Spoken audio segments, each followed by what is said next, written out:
Yeah, ma'am, we can start now.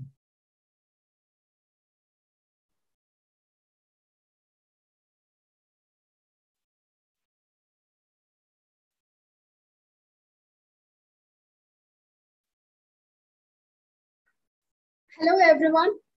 A very good afternoon to each one of you. I'm Survi, feeling extremely overwhelmed and joyous to invite our honorable guest to the sixth day of the International Training Program on Advanced Agripreneurship and Skills Development for Reshaping the Future of Indian Agriculture. It's jointly organized by Just Agriculture with Agro-Environmental Education for Farmers Welfare Society, Punjab. Organizing such events has now become an integral part of Just Agriculture. Now, I would like to introduce our first guest speaker, Dr. Rana Singh. He is the Vice Chancellor of Sanskriti University, Mathura. He has been managing the overall affairs of the university.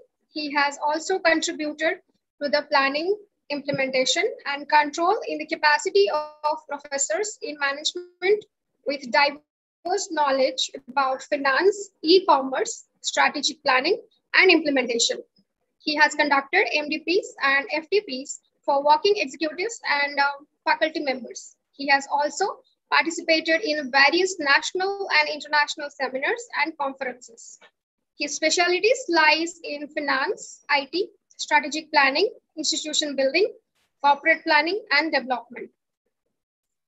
Some of his awards and honors include Lifetime Achievement Award 2020, Lifetime Achievement Award 2020, twice, and Education Leadership Award, Promising Indian Award 2019, Purvanchal Gaurav Samman 2019, B.R. Ambedkar National Award 2018, Bihar Gaurav Samman 2018, Social Media Excellence Award, first prize for leading the winning team during Learning Forum on managing sustained organizational development through learning. Second Best Paper Award at National Conferences on Corporate Governance, SHTR Excellence Award, Gold Medalist in the MBA program. So, sir, please enlighten us on digital marketing for revolutionizing agripreneurship.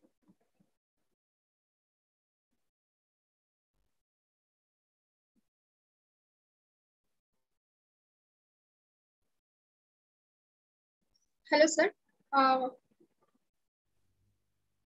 Yes. Thank you very much for such an elaborate introduction.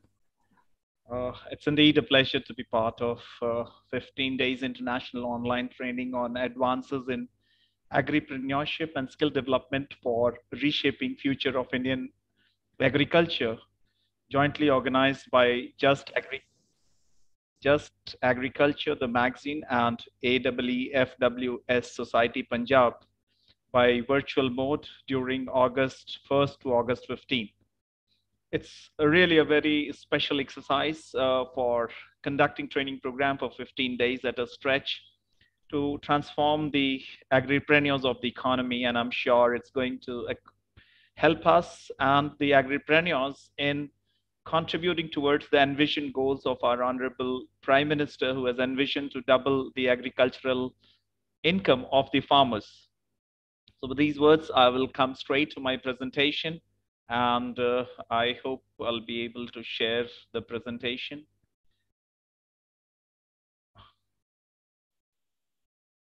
Well, the topic today is digital marketing for revolutionizing agripreneurship. I'm sure these two areas are slightly different, so I'll just take the context from the current pandemic of COVID-19, how the outbreak of COVID-19 has really made the farmers as well as many others to stay in their houses. And let's see how it has impacted the various sectors.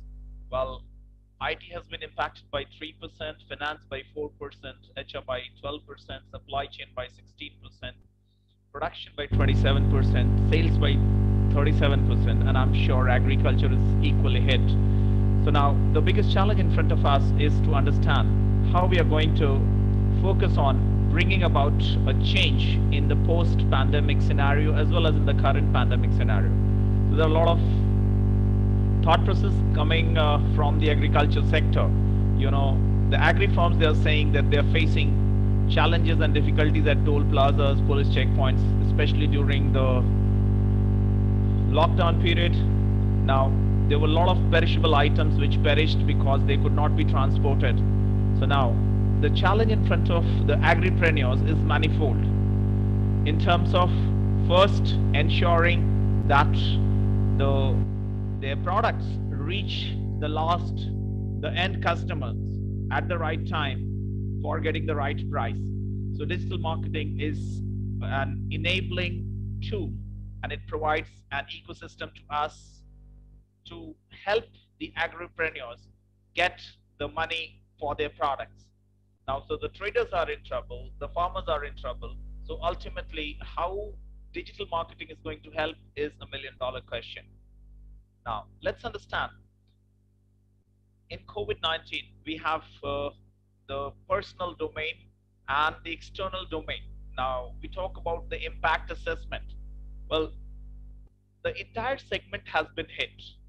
Now, to make sure that the farmers' products are reaching the retailers, reaching the end customers in the shortest possible time, it's very, very important for us to understand. Now, in such situations, let us understand how the entire supply chain is getting impacted. Let's look at the perspective of the labor, the seeds, fertilizers for planting the new crop, ensuring the movement of trucks which all got impacted during the pandemic period. And then there were agricultural producers who were producing multiple things to make sure that all of them are reaching the end customers. So now the customers were suffering not to get the right produce. So the overall challenge of agripreneurs was to make sure to manage their supply chain. That was one. And because of those damages in the supply chain management process, their financial management was also getting impacted. So both of them can be managed by digital marketing, and let us see how we can do it. Now, there has been a decline in the growth across multiple sectors, be it advertising, agriculture, construction. We can see the decline due to COVID-19, and I'm sure agriculture is also in the decline side. The food segment, it has seen a positive side. Healthcare has seen a positive side. Insurance, negative. Now, media, positive. Pharma, positive. So let's see the four positive sides. Pharma, media, and food and healthcare. Rest all the sides we see they are negative. So now, when we talk about the impact on digital agriculture market, let us see if we look at the investor relation presentation, the annual report, we see that the digital agriculture market has seen somewhat a positive growth rate till 2021. Now, let's move on to the next dimension, that the farmers, they were really they were dumping their products because they were not able to reach out to the customers in remote locations because of lack of technology-enabled mechanism and lack of understanding of digital marketing. So now we see that some areas became hotspots, and now a lot of hue and cry was talked about that we should be eating.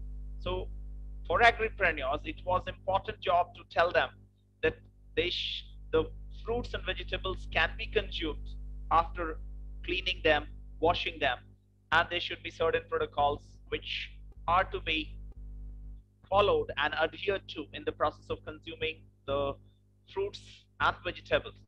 So sensitization of the customers was very, very important. Now, we'll come straight to the digital marketing dimension without wasting much of time. Well, when we say what is digital marketing, we need to understand that it's an entire gamut of tools and strategies which we adopt by leveraging the internet medium so that we are able to convince our prospective customers and other stakeholders about our products and services. So when we talk about agripreneurs, they are a team of professionals who are entrepreneurs of the agriculture domain. So when we say entrepreneurs of the agricultural domain, they start from the farmers as well as people involved in agro-based industries and all those who are involved in directly or indirectly supplying products or services to agricultural sector or people manufacturing products or delivering services associated with agricultural sector.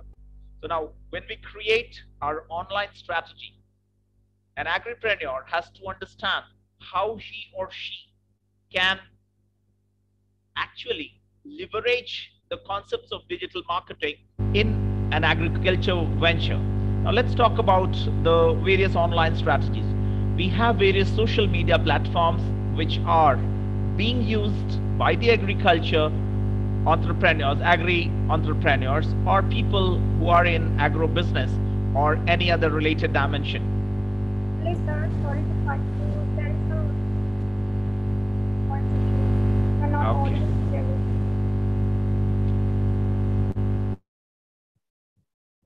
Yes, sir, it is good now. Yeah.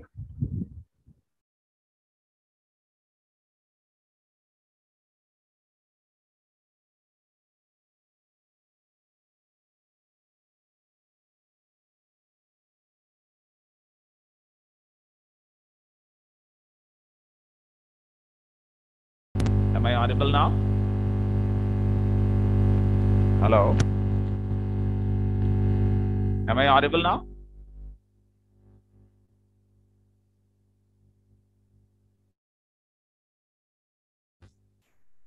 Am I audible now?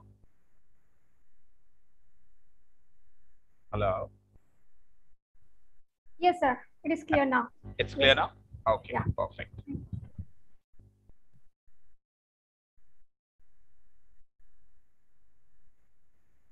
Just a moment, please.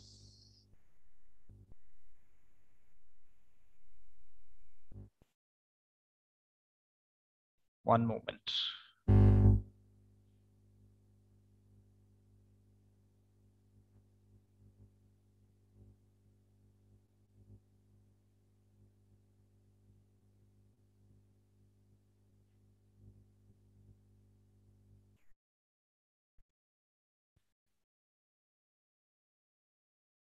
So we were talking about the online strategy. Sorry for the interruption.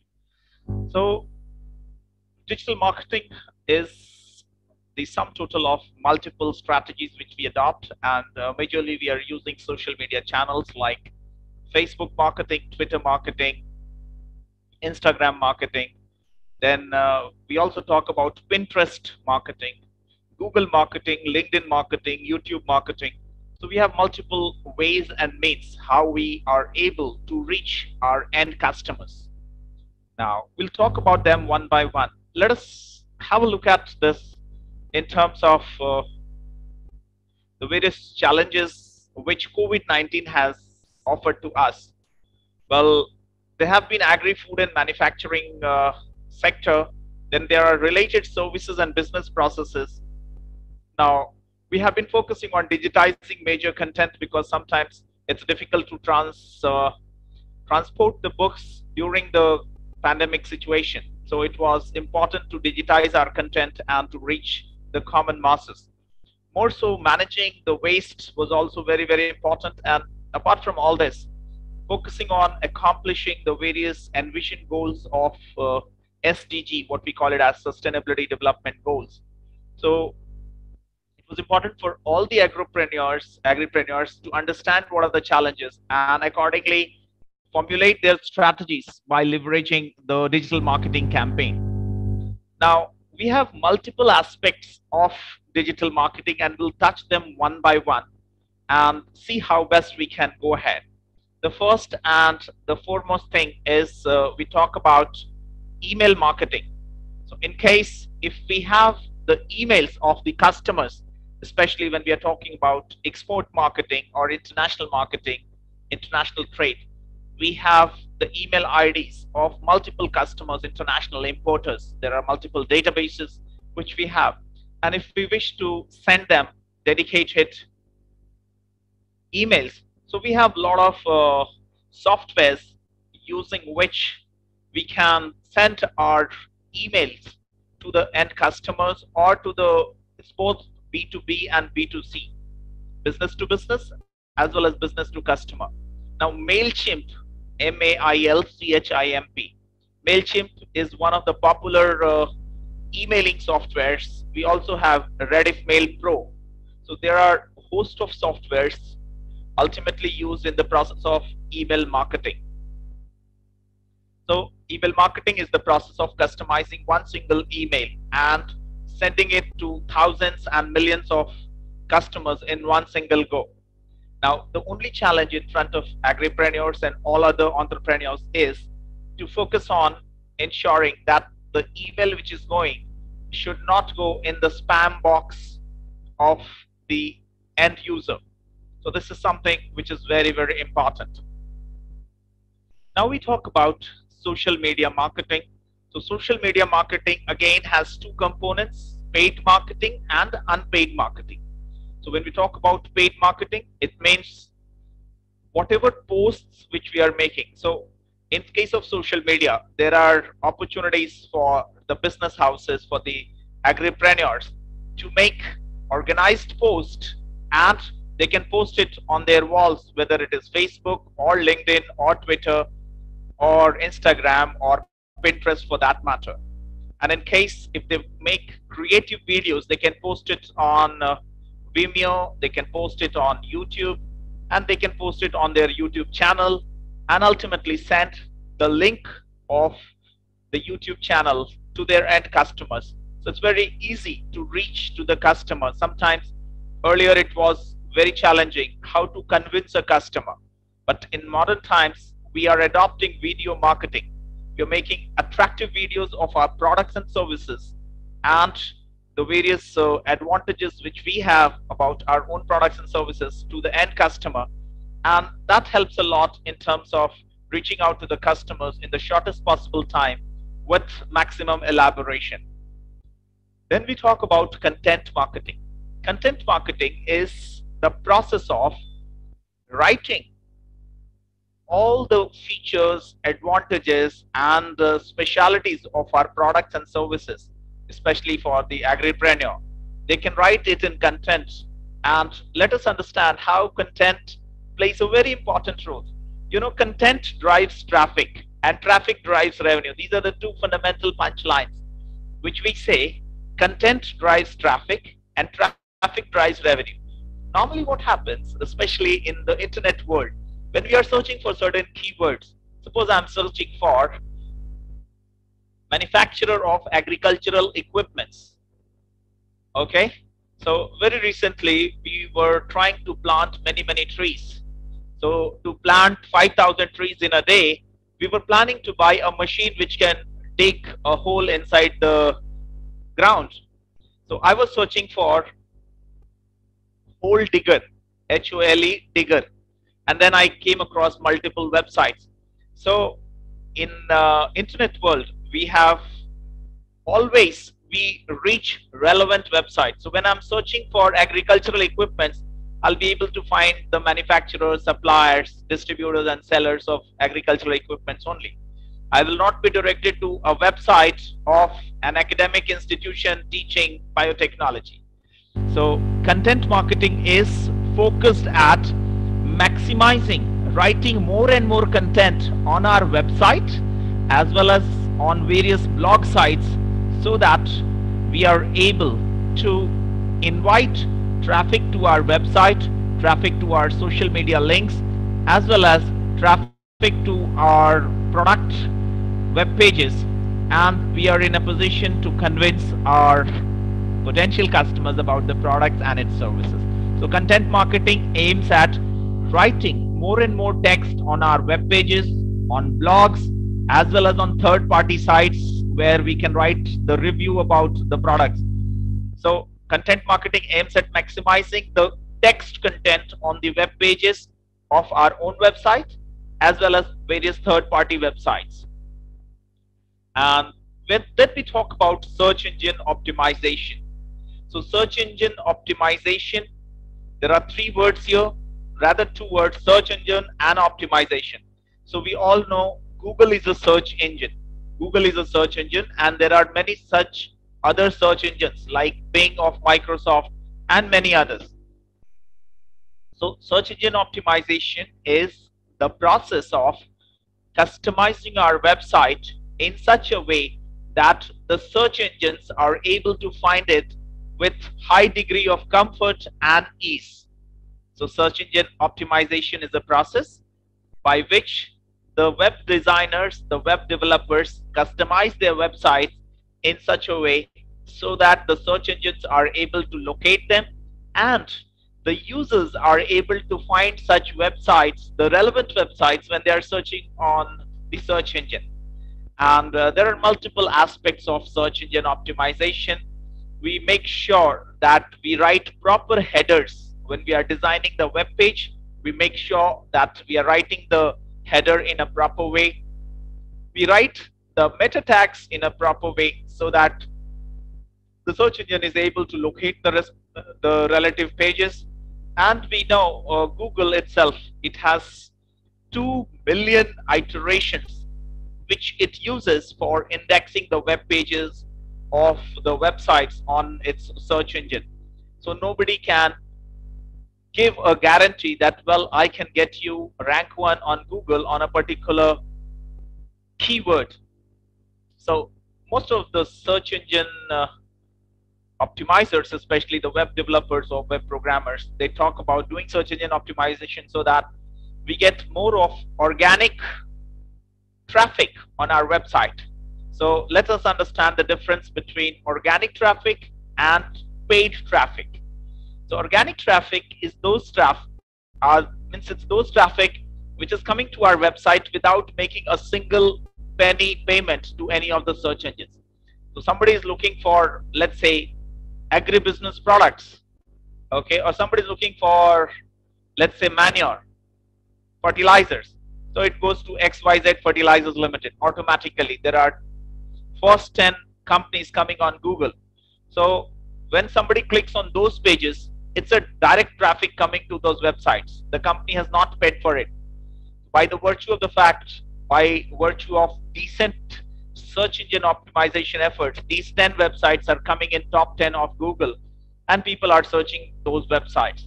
So organic traffic is traffic, I mean people visiting the website, wherein the website, the company of the website, the owner of the website does not spend a single penny.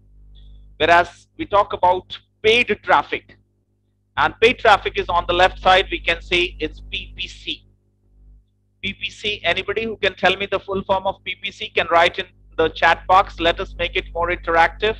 So anybody who knows the full form of PPC can write it in the chat box. Yes? Anybody? Okay. So I'll talk about PPC. PPC stands for pay per click. Pay per click. It means we as website owner, any agribusiness entrepreneur, he can advertise on Google and various other paid sites. So what really happens when we make payment to Google, Google starts advertising, and the product of Google is called Google AdWords, AdWords. So let us understand what Google AdWords is all about. Now Google AdWords is a process wherein any businessman can go and advertise his products using Google. So we start advertising on Google by using the keywords, and that product is called Google AdWords. So we go to google.com, we search for Google AdWords, and we go and register ourselves. We make some advance payment, let's say 5,000 or 10,000 rupees, and then Google gives us the facility to start advertising on Google. So we make certain advertisements. Let's take, if my product is fertilizers, so buy fertilizers, and we write which fertilizers, XYZ. Okay, so it might be nitrogen fertilizer, it might be sulfur. So we write the type of fertilizers, we talk about our specialty, and we talk about our contact details. We provide our hyperlink of our website. So anybody who sees that advertisement on Google, he can contact us, and we are able to sell our products and services. So PPC, which talk about pay per click. So sometimes what really happens, Google charges, suppose we paid 10,000 rupees and we make a bid price that, okay, 10 rupees per click. We make our own offer that anybody, for my advertisement of my product, I will pay 10 rupees per click. Anybody who's searching for fertilizer, कोई भी अगर fertilizer search कर रहा है and he clicks on my advertisement, तो हम 10 rupees will get deducted out of my 10,000 which I have deposited as an advance. So Google gives us a report that, okay, as an outcome of our advertising, we got 5,000 views, 5,500 लोगों ने हमारे ad को देखा, 50 people clicked on it, so we got 50 clicks. So for people who made the clicks, we have to pay only for that advertising. So PPC is a model of advertising wherein the advertiser has to pay for only the clicks made by the prospective customers. Then we talk about voice search optimization. I'll just give you a small example. I was going through the market research report of people searching for hotels. People searching for hotels. So what really happens is when we are traveling, maybe by aeroplane or by train or by bus, we try and search for hotels in the next city. So it was seen that more than 70% people who are searching for hotels did it using their mobile and while they were moving. So when people were moving, they searched for hotels on their mobile. And out of those 70%, almost 80% people did not do text searching. They did voice searching. They searched for voice. Hotel in Mumbai. Hotel in Mumbai. So they spoke multiple, they gave multiple speech commands to the search engine. So the web designers and web developers these days are working towards voice search optimization. So the web designers and the web developers are optimizing their website so that the website gets reflected at the top when anybody is looking for voice-based search. So when I'm traveling, I would like to, suppose I left my residence and I'm traveling to the airport, I would look for hotel in Bangalore, something on those lines. So these days, for doing a better digital marketing approach is to optimize our website for voice search as well. So these are the various online media channels which are being used by the business entrepreneurs as well as agripreneurs to make sure that their companies get better visibility towards or by the customers and by the companies as well. Now, we'll also talk about some other aspects. We can see the number of people going digital is increasing at an exponential rate. The total population, 7.83 population, especially going towards urbanization. Let's say we have 56.4% people who are in urbanized sector.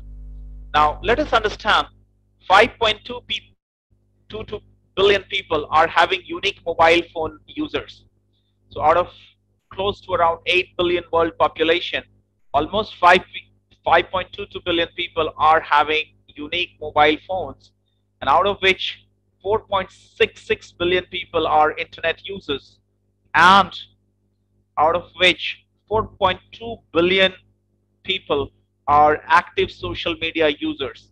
So it's very important for us to understand that 4.20 billion people of the world are today using social media very actively. So it's important for us to understand how to leverage social media and social media marketing and digital marketing so that we are able to reach out to the customers. So now social media marketing has become the in thing, and we cannot expect any marketing exercise or initiative without social media marketing. So the consumers are heavily dependent on social media marketing, and last but not the least, they are also very keenly observing the various reviews given to the website of companies. So before buying a product, the customers are looking towards the reviews given by the customers. So it's important for us as agripreneurs to have positive feedback on our websites, on social media channels and other third-party portals so that we are able to convince them through the internet medium as to why we as a company are better than others and how our products and services are superior to others. So it's important for us. Now let's look at Google marketing. So Google marketing is Google AdWords marketing. Similarly, we have Yahoo marketing. Similarly, we have Twitter marketing, Facebook marketing, and so on. Now, let us understand what are the features of e-marketing. For that matter, I'll explain to you the advantages.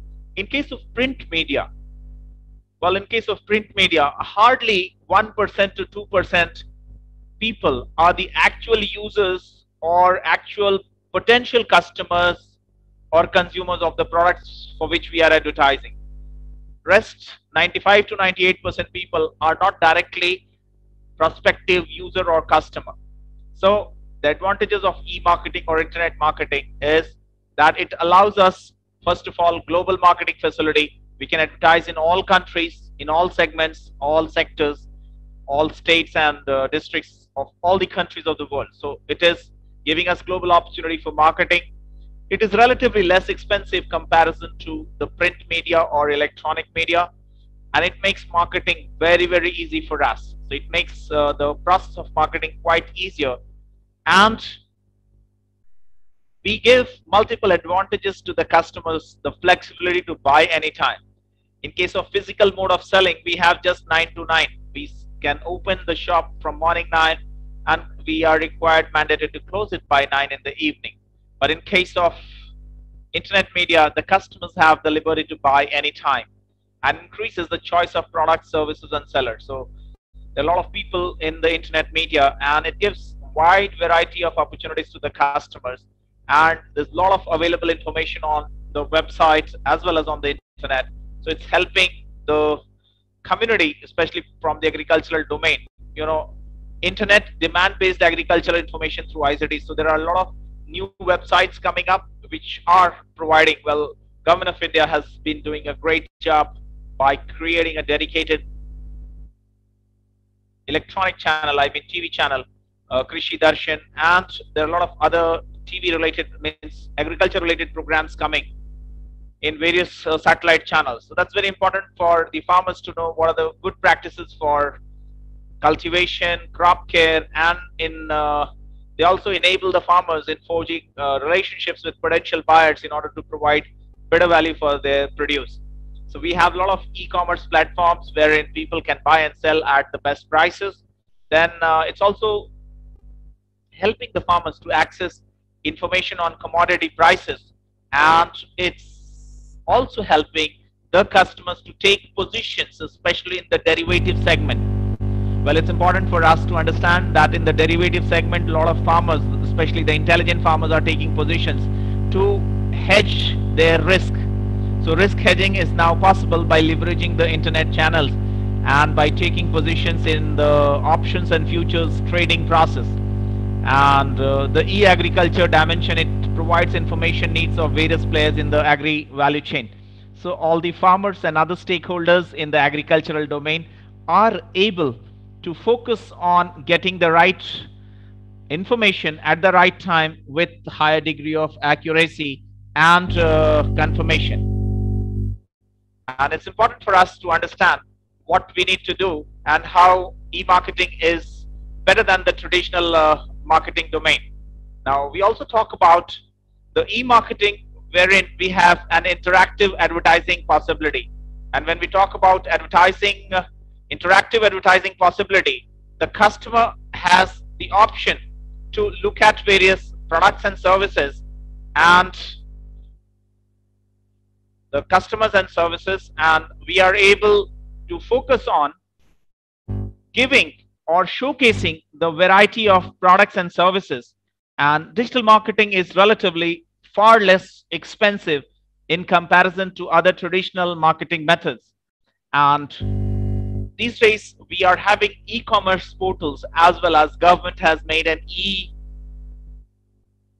platform for the farmers, so that the farmers are able to showcase their products and services and they can get customers from all over the country.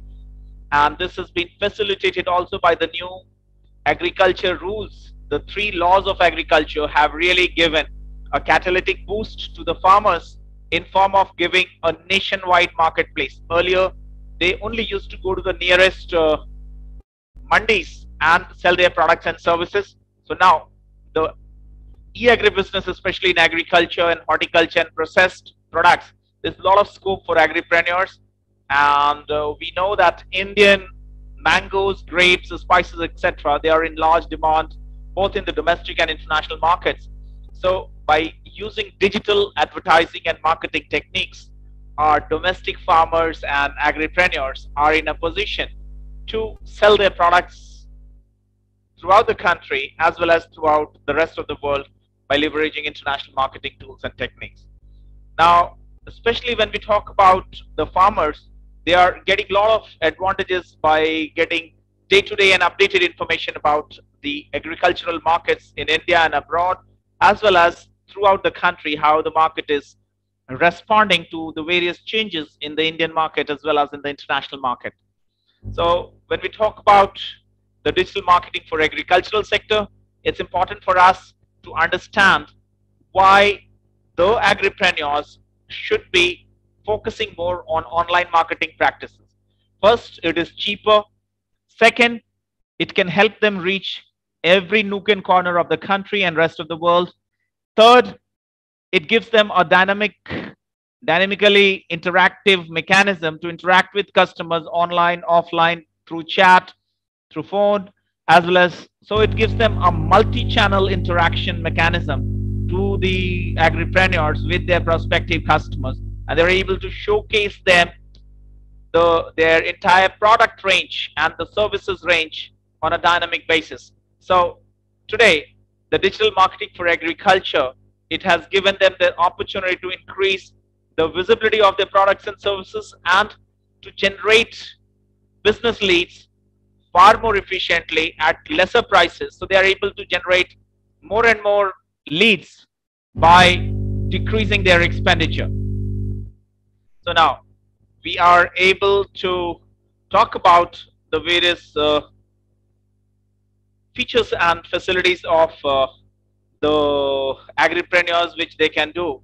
Now let us understand, agripreneurs, they have multiple opportunities these days in form of doing farming on their roof. We call it as house terrace gardening. So when we talk about house terrace gardening, well, they can produce vegetables and fruits in their terrace garden and sell it at very good prices, because organic fruits and vegetables are getting much better prices in comparison to the traditional vegetables and the traditional fruits. So it's important for us these days, the agripreneurs are able to do video marketing and various other sources of marketing. So let us see, the global digital agriculture market is expanding, and by 2027 you can see the upward going graph. It's going to touch more than 20 billion US dollars. So that's something which is a phenomenal market. So if we as agripreneurs, we are able to understand the potential. Now we are already in 2021. In next 6 years, the digital agriculture market is likely to become almost 20 billion and 20 billion US dollars, which is going to be a phenomenal market. So now let us understand, there is robust demand of Indian agri products, and I'm talking about not just within the country but outside the country. So there's robust demand within the country and outside the country, and there are a lot of attractive opportunities, and the government has made an enabling ecosystem so that we are able to facilitate the farmers as well as the other stakeholders in the agriculture domain. So Indian government has been very, very proactively dynamic and dynamically proactive to facilitate the farmers so that they can double their overall farm income, which is a very strong commitment by our Honorable Prime Minister Shri Narendra Modi ji, and especially our State Chief Minister Honorable Shri Yogi Adityanath ji. Both of them are committed to double the farm income. So it's easy to double the income by training, sensitizing, and motivating the agripreneurs, the farmers, and all the agro-based industrialists and small and medium enterprises to tell them that, look, there are attractive opportunities. The government is giving enabling policy support and they get competitive advantage.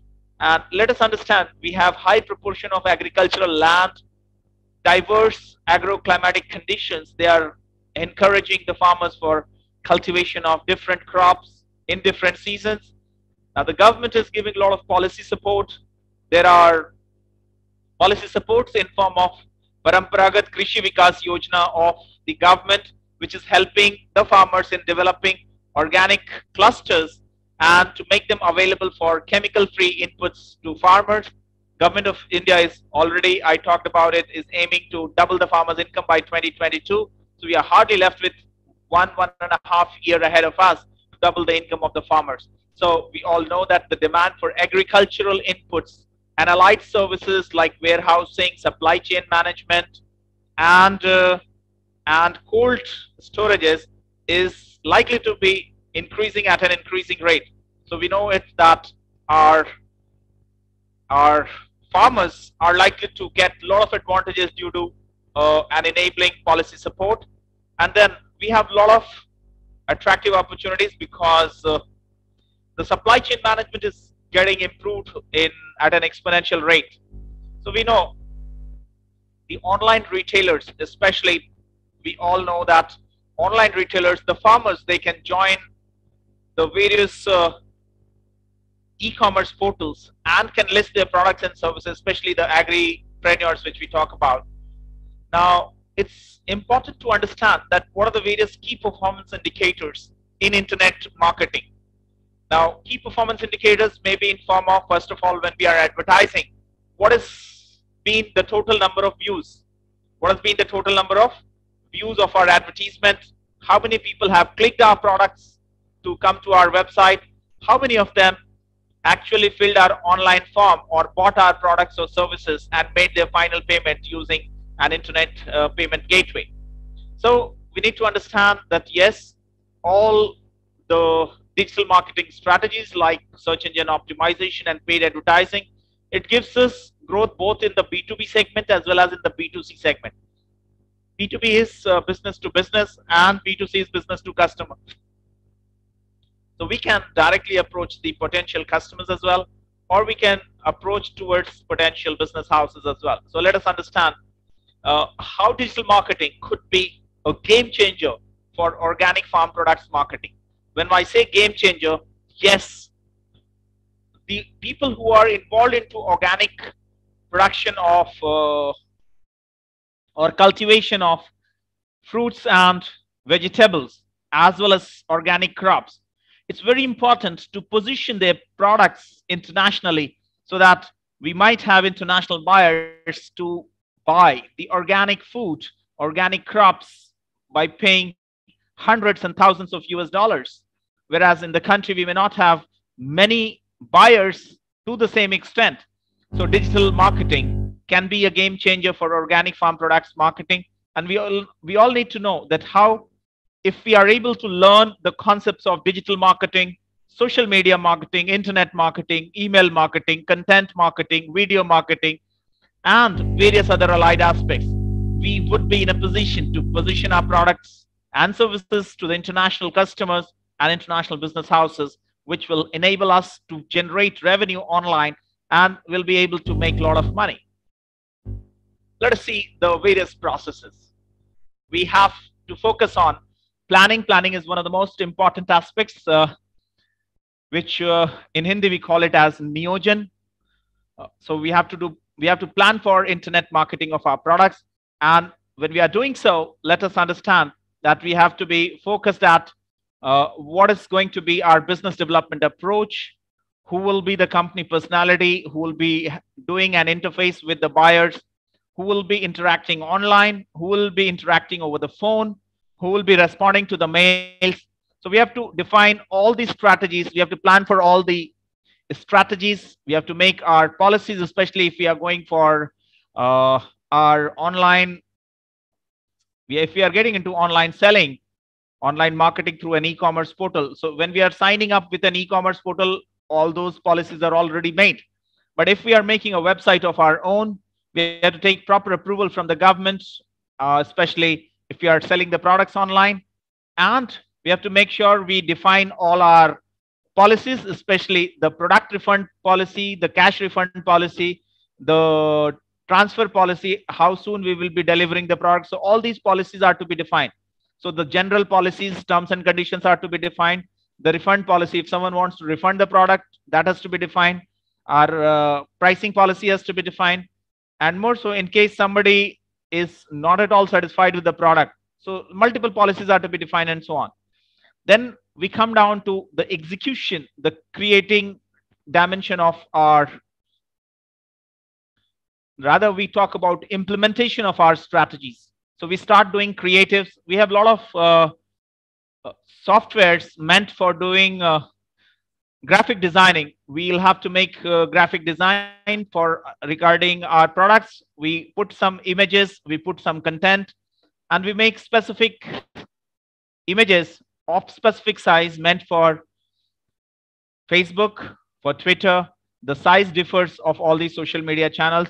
So we need to be very, very careful.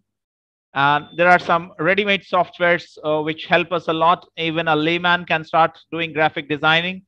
One of such softwares is Canva, C-A-N-V-A. So even a layman can go to canva.com and start making graphic designs and get into social media marketing straight away without taking too much of training and expertise in the domain of graphic designing and social media marketing. So creating, we develop the concepts, we are choosing the tools, and we start implementing the same. So it's very important for us to understand which tools we are going to use and how are we going to implement. So it's very important to realize that our strategies need to be implemented in the right way so that we are able to connect to the customers at in the shortest possible time, and we are able to maximize the reach of our products and services at the lowest cost in the shortest period of time. Then we have to be talking about our advertisements should be very, very engaging and should be very influensive so that it may be able to influence the mind of the prospective customers. And then we need to have a proper CRM, customer relationship management, right from the word go, when they looked at our product, when they bought our product, when the product got delivered to them. So CRM would be a customized tool and mechanism so that all our customers get proper relationship management and there is somebody to attend to them in case of a refund of their products and services. So it's very, very, the advertising should be very involving and engaging, and enticing is one word which I really like. So it must make the customer think, or rather make the customer not to think and buy the product immediately. So that should be the quality of the design. It should be so engaging, influencing, and enticing. The moment the customer looks at the ad, he clicks on the web page, does select the product, puts it into the process of buying, and immediately makes the online payment. So that should be the quality of advertisement which we're doing in the area of social media marketing. Then we talk about measuring. We have certain benchmark parameters to follow. So if we want that, okay, there should be at least 5,000 visitors on my website every day, and at least there should be 100 customers.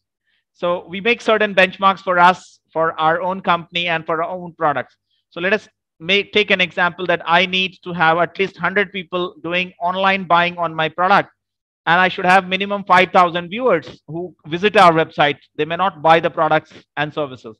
So now when we do this, so we have made certain benchmark parameters. So in such a scenario, what we really do is we try to compare the actual performance, and we do need to adjust our performance. So we gave a daily advertisement of 10,000, but we are getting only 2,500 views and 50 customers. So to double the performance, we need to improve our benchmark. And so we start investing 20,000 a day, and that brings us almost 5,000 visitors and 100 customers to buy. So if we wish to adjust the performance, we need to do two things. We need to better sometimes reorient our internet marketing strategies, as well as in terms of budgetary allocation for internet marketing. So it's very important for us to understand. Then we have certain evaluation parameters by which we are able to evaluate our own parameters, whether we have accomplished or not. So I see the chat number going to 19. So they're talking about certain questions. I'll be taking, we have some few minutes left, especially for taking the questions and answers. So I think we have 9 minutes left. I'll cover another 3-4 minutes, and then we'll take last 5 minutes for questions and answers. So this was about the digital marketing strategies. Now, creating a digital marketing strategy is very, very important for us because it has to define our brand, and we need to make sure that our brand gets embedded in the mind of the prospective customers. So we need to define our brand, what is going to be the name of the brand, and what is the impact we are going to leave in the mind of the prospective customers. We need to create SMART goals. And when we talk about SMART goals, it is specific, measurable, achievable, realistic, and time-bound goals. So it's very, very important. And we need to have the right digital marketing strategies, whether we are going for Google AdWords or whether we are going for Instagram marketing or Facebook marketing and so on. Then we need to define our digital marketing budget. Is it going to be 500 a day or 5,000 a day or 50,000 a day, depending on the financial muscles which we have. And then we also need to brainstorm our strategy with our team of experts, and then we launch the campaign, and then later we start tracking our results. And Google AdWords helps us in terms of understanding and focusing. Suppose we are getting more and more customers from Goa for a particular product, we can start allocation of higher budget for advertising more in city like Goa or in all other adjoining states. So we have the option to choose the locations where we are going to advertise, the specific state or a specific city. So it is giving us the opportunity to choose our own states and districts and locations where we wish to advertise and where we don't wish to advertise. So it's very important to brainstorm our strategy, and it's very important for us to understand that digital marketing strategy, especially the 7 Ps which we talk about. Well, we have multiple products, especially we might have a software meant for the agriculture sector. We might have content, maybe meant for agricultural farmers. We might have services, or we might have agricultural products, agro-based products. Then for promotion, we are doing advertising either on Google or on Facebook or on Twitter or on Instagram, or we are issuing press releases online and offline. Online for the online portals, as well as press releases for the newspapers. Then we have to do promotion by increasing the organic content on our website.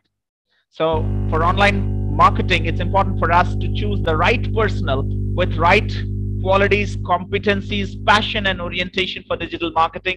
We need to have the right set of people in the customer support who can talk to the customers politely, give them the right guidance.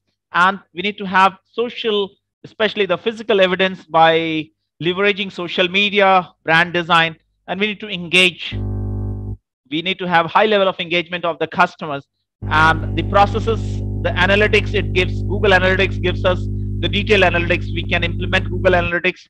Google Analytics is a tool by Google which helps us to analyze how many people visited our website, how long did they visit, did they use a computer or a laptop or a mobile phone, which pages did they visit, what was their landing page, what was their outgoing page, and so on and so forth. So it also talks about which are the cities we are getting customers from, how many people, how many web clicks from each city, each country, each state, and how we are going to create our website more and more engaging, how we can make our marketplace more and more attractive to the customers. We create an online store, people come, select their products, and go to their checkout, and they make the payment, and the money comes immediately. Then we have to be very, very careful when it comes to pricing in the internet market. Well, initially, some people start offering things for free. so that people become habituated and later on they start buying later. Or we have a one-time price, or we offer them a subscription. So digital marketing is offering us multiple opportunities and multiple services and multiple avenues of growth. So it's important for us to understand, as agripreneurs, digital marketing and internet marketing can enable us to give a catalytic boost to our business, and it can also help us in transforming our business, taking it to the rest of the world as well as in different parts of the country. So with these words, I thank you, all of you, for being such a patient listener. We can take some questions. I request our moderator to intervene. Over to you. Yes, sir. Thank you so much, sir, for your valuable words. So we have few questions here. So it's from Suryakant Singh. He's asking that how digital farming is revolutionizing the future of food. So what do you want to say, sir? This is something very intelligent. Well, now whole world is searching for opportunities of doing farming in remote locations where we can't even think of. Some of the international farmers, they have started growing crops in the ocean. Some in their kitchen, some on their rooftop, and some in multi-layered mechanism. So when we talk about farming, people are trying to especially think of, some IT companies have started growing vegetables in their offices itself.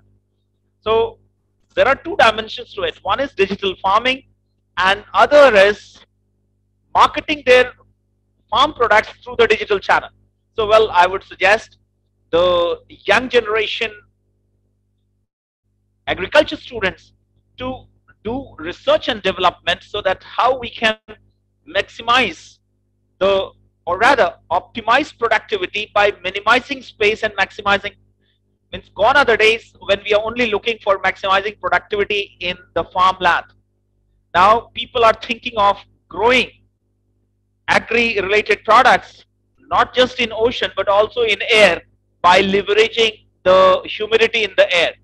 So we need to really think how we can do more and more farming in remote and unimaginable areas. I think by the time we start thinking of doubling the farm income, some of the developed economies might start thinking of doing farming on the Mars and other planets, or doing farming in the space, which is a big virgin opportunity. So if we can develop an opportunity to do farming in the space or in the sky, probably the entire shortage of food grains can come to a solution immediately. So that's the take on my side. Okay, sir. So few questions are from DPS, sir. Sir is asking that students of agriculture are not very aware about digital marketing and SEO. So what's your take on them learning the social marketing thing and digital marketing thing, as well as SEO, and how they can develop their career in the same domain? Very good. It's a brilliant question. And I'll tell you, I came across a person who was my PRO earlier, and you'll be happy to know that one of the AgriBiz portals is paying him 1 rupee per word for writing agricultural content, which he writes and gives to the portal. So, well, content marketing is very important, and content marketing can be done by a domain expert only. Somebody who has to write content for a farmers related portal can be done by only the agriculture student only. So content marketing can be done by agriculture student, and they may be taught the basics of content marketing. They can be trained to write blogs in the domain of agriculture, and once they develop their taste, they can start learning more and more about the search engine optimization and digital marketing as well. This digital marketing does not require a domain specialization, somebody who has to come from information technology. If a person is committed to learn, probably agriculture students can also do it. And we can invite some experts on digital marketing to come and share their thoughts on the domain in the area of digital marketing, and they can be trained. Or we can offer it as a non-credit course or as an elective course, because we are in the choice-based credit system. So I would request all the people from agriculture domain to offer one course on digital marketing to all the young budding students in the agriculture sector, especially the agriculture students. So we can offer them a credit course or a non-credit course or an elective course on digital marketing so that they are able to leverage the knowledge of agriculture in the domain of e-commerce. Okay, sir. So the next question goes like, how a farmer can use e-commerce platform and generate revenue through digital marketing, and how we will make aware the farmers about digital marketing and SEO. Very good. First thing first, the farmers, we have common service centers. Government of India has opened common service centers, and there are internet has now reached all the villages, and the Gram Pradhans are now leveraging the common service centers where they can go and see what are the latest prices available for their grains, for their vegetables or fruits which they are cultivating. So the first advantage to the farmers is they should learn to go to the common service center. There they have internet portals. They should start listening to the radios and the TV channels which are giving a lot of knowledge about products and services and how they can get the best price. So first thing first, they can work towards leveraging the various e-commerce portals. They can go to Google and write about the agriculture e-commerce portals. They can search for agriculture market on Google, and they can see where the best price they can receive. That's first thing first. Second, those who get into agribusiness, because normally what happens, what the farmers do, they sell their potatoes at, let's say, 15 rupees or 20 rupees per kg. But if they can focus on creating a small industry in their village and make chips out of it, pack it, and start selling it by creating a small local brand and creating a small website, they can make money almost 3 to 4 times of what they make by selling their raw agriculture product. So the farmers can think of, first thing first, if they just wish to sell their raw materials, means the cultivated crop, they can leverage Google and the e-commerce portals to get the best price of it. If they want to earn more, they can make some agribusiness product and sell it by creating a brand for themselves, and understand more about e-commerce and about search engine optimization. Okay, so sir, how can the farmers generate genuine traffic? Very good. The farmers can generate genuine traffic by writing more and more blogs and mentioning the hyperlink of their website in case they create one, and they can improve more and more features. They can write more and more features of their products and services which they are offering in case of their products. So on their website, they have to focus on maximizing content. They can write more and more blogs. They can develop more and more videos and upload it on YouTube about the products and services. So that is how they can generate more and more unpaid traffic. And in case if they wish to invest some money, they can do Facebook marketing by boosting their post on Facebook, as well as they have multiple options of text based AdWords, Google AdWords marketing, or image based Google AdWords marketing, or video based Google AdWords marketing. So they can opt for any of the three. Okay. Okay, so the next question is from Josna Thakur. She is asking that what are the biggest challenges or threat while doing the digital marketing? The biggest challenge is the inhibition of leaving the traditional marketing and joining the digital marketing. People have a lot of inhibitions. They think that probably it's not meant for them. So the first challenge is the decision to be taken. The second challenge is to understand the various tools and techniques. And in case if people do not wish to learn the tools and techniques, the next big challenge is to find the right agency who can do social media marketing for them at the best price and give them the best services. This is the second biggest challenge. The third challenge is to understand how much budget to be allocated and how to get maximum output from the allocated budget. That is the third challenge.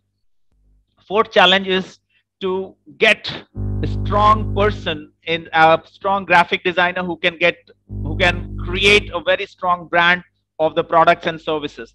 When we talk about the challenges, well, digital marketing has more opportunities than challenges, but yes, one challenge is there in case if we are not very intelligent in terms of handling our own social media accounts, and if we don't keep strong passwords, there are risk of them getting hacked.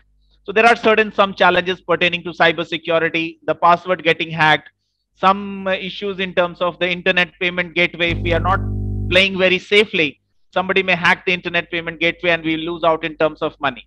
But these days we have multi-level authentications, like we have our fingerprints, then we have passwords, we have iris based passwords, we have OTP based passwords. So gradually the security is increasing, but well, in case if we are not very cautious, there is risk of losing out money and brand reputation as well. Okay, sir. So the last question for the session is how digital marketing can be a game changer for farmer rather than the agripreneurs? Well, it can be game changer for both, but for farmers as well, it can be a game changer because if we talk about contract farming, as per the latest agriculture laws, think about it now. The farmer has a choice to produce only that crop which gets the maximum price. So I can sign up with Britannia that, well, I would produce only wheat for the next 5 years, and every year I'll sell you my entire production or my cultivated crop at a price of 50 rupees per kg. There's going to be digital marketing can help them in terms of reaching out to various prospective buyers, especially corporate buyers, and they can sign up with a contract with some bulk buyers for cultivating the crop which is getting maximum price. So digital marketing can help us. They can send multiple offers. They can send 10, 20 offers using email marketing and get the best contract signed and produce. So suppose I am producing some crop which is selling for 20 rupees a kg, and the another crop is getting me 150 rupees a kg. As a farmer, I would like to produce something which is 150 rupees a kg, and then I sign up a contract. Well, as per the latest agriculture laws, I'm sure all of you are aware, the contract farming has been allowed. So the farmer can do email marketing in India and abroad and sign the best contract deal for producing the agricultural crop which is maximum in demand at the highest price. So that's how it can be a game changer. I hope I have addressed your question. Yes, sir, definitely. And thank you so much, sir, for your time, for your valuable words. We all appreciate that. And yes, sir, thank you so much for your time. Thanks a lot for all of you, and thanks to the entire organizing team from Just Agriculture and the organizers. Yes, thank you so much. All the best. Thank you so much, sir. Thanks.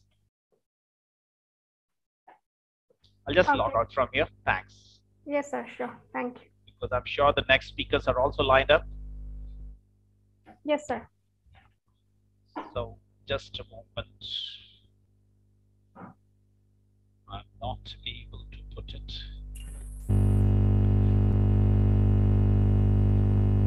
Okay. Okay, I'll just log out. One moment, please. No worries, sir.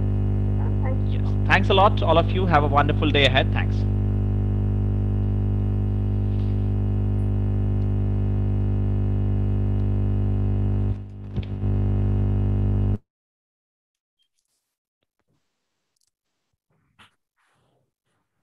Okay, so here you have our second guest speaker, Dr.Mallikarjuna Garladinne.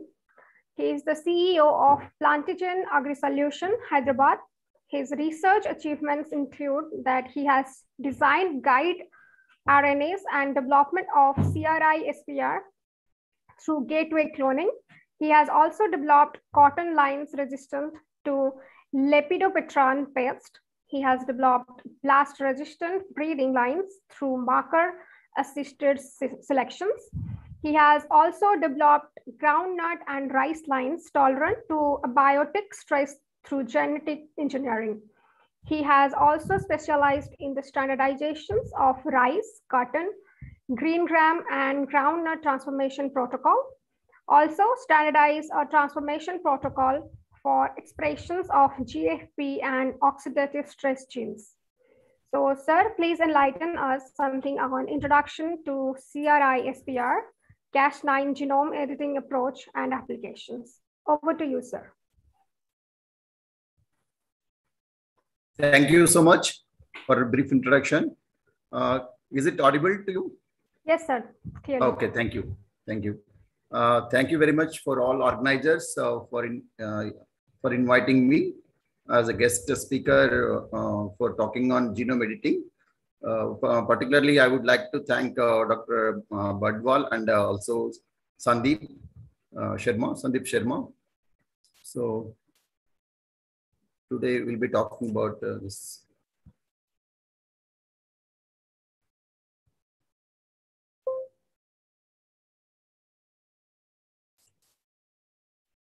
So good evening, everyone.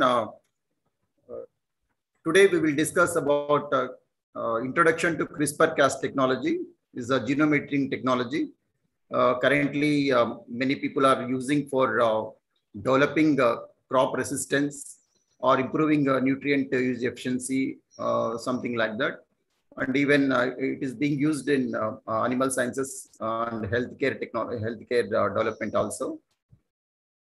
So these generally all these technologies will be using for improving the crop, right? So far you are aware of many technologies and like organic farming or so and so.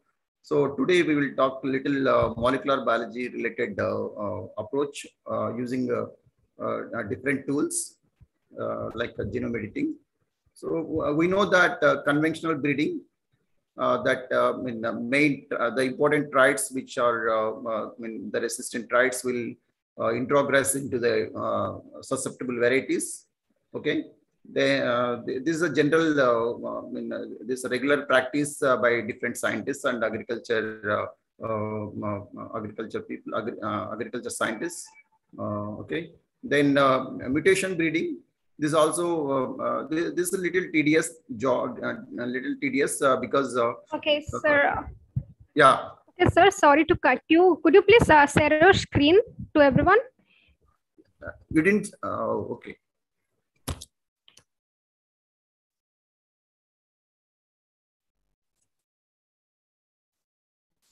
I shared. Okay. Can you see me? Sir, not yet. Can you see the screen? Just a minute. Yes, sir. It's visible now. Yes, sir. You can go. Okay. Okay. Okay. I'm sorry. I thought I shared it. No worries, sir. Thank you. Okay.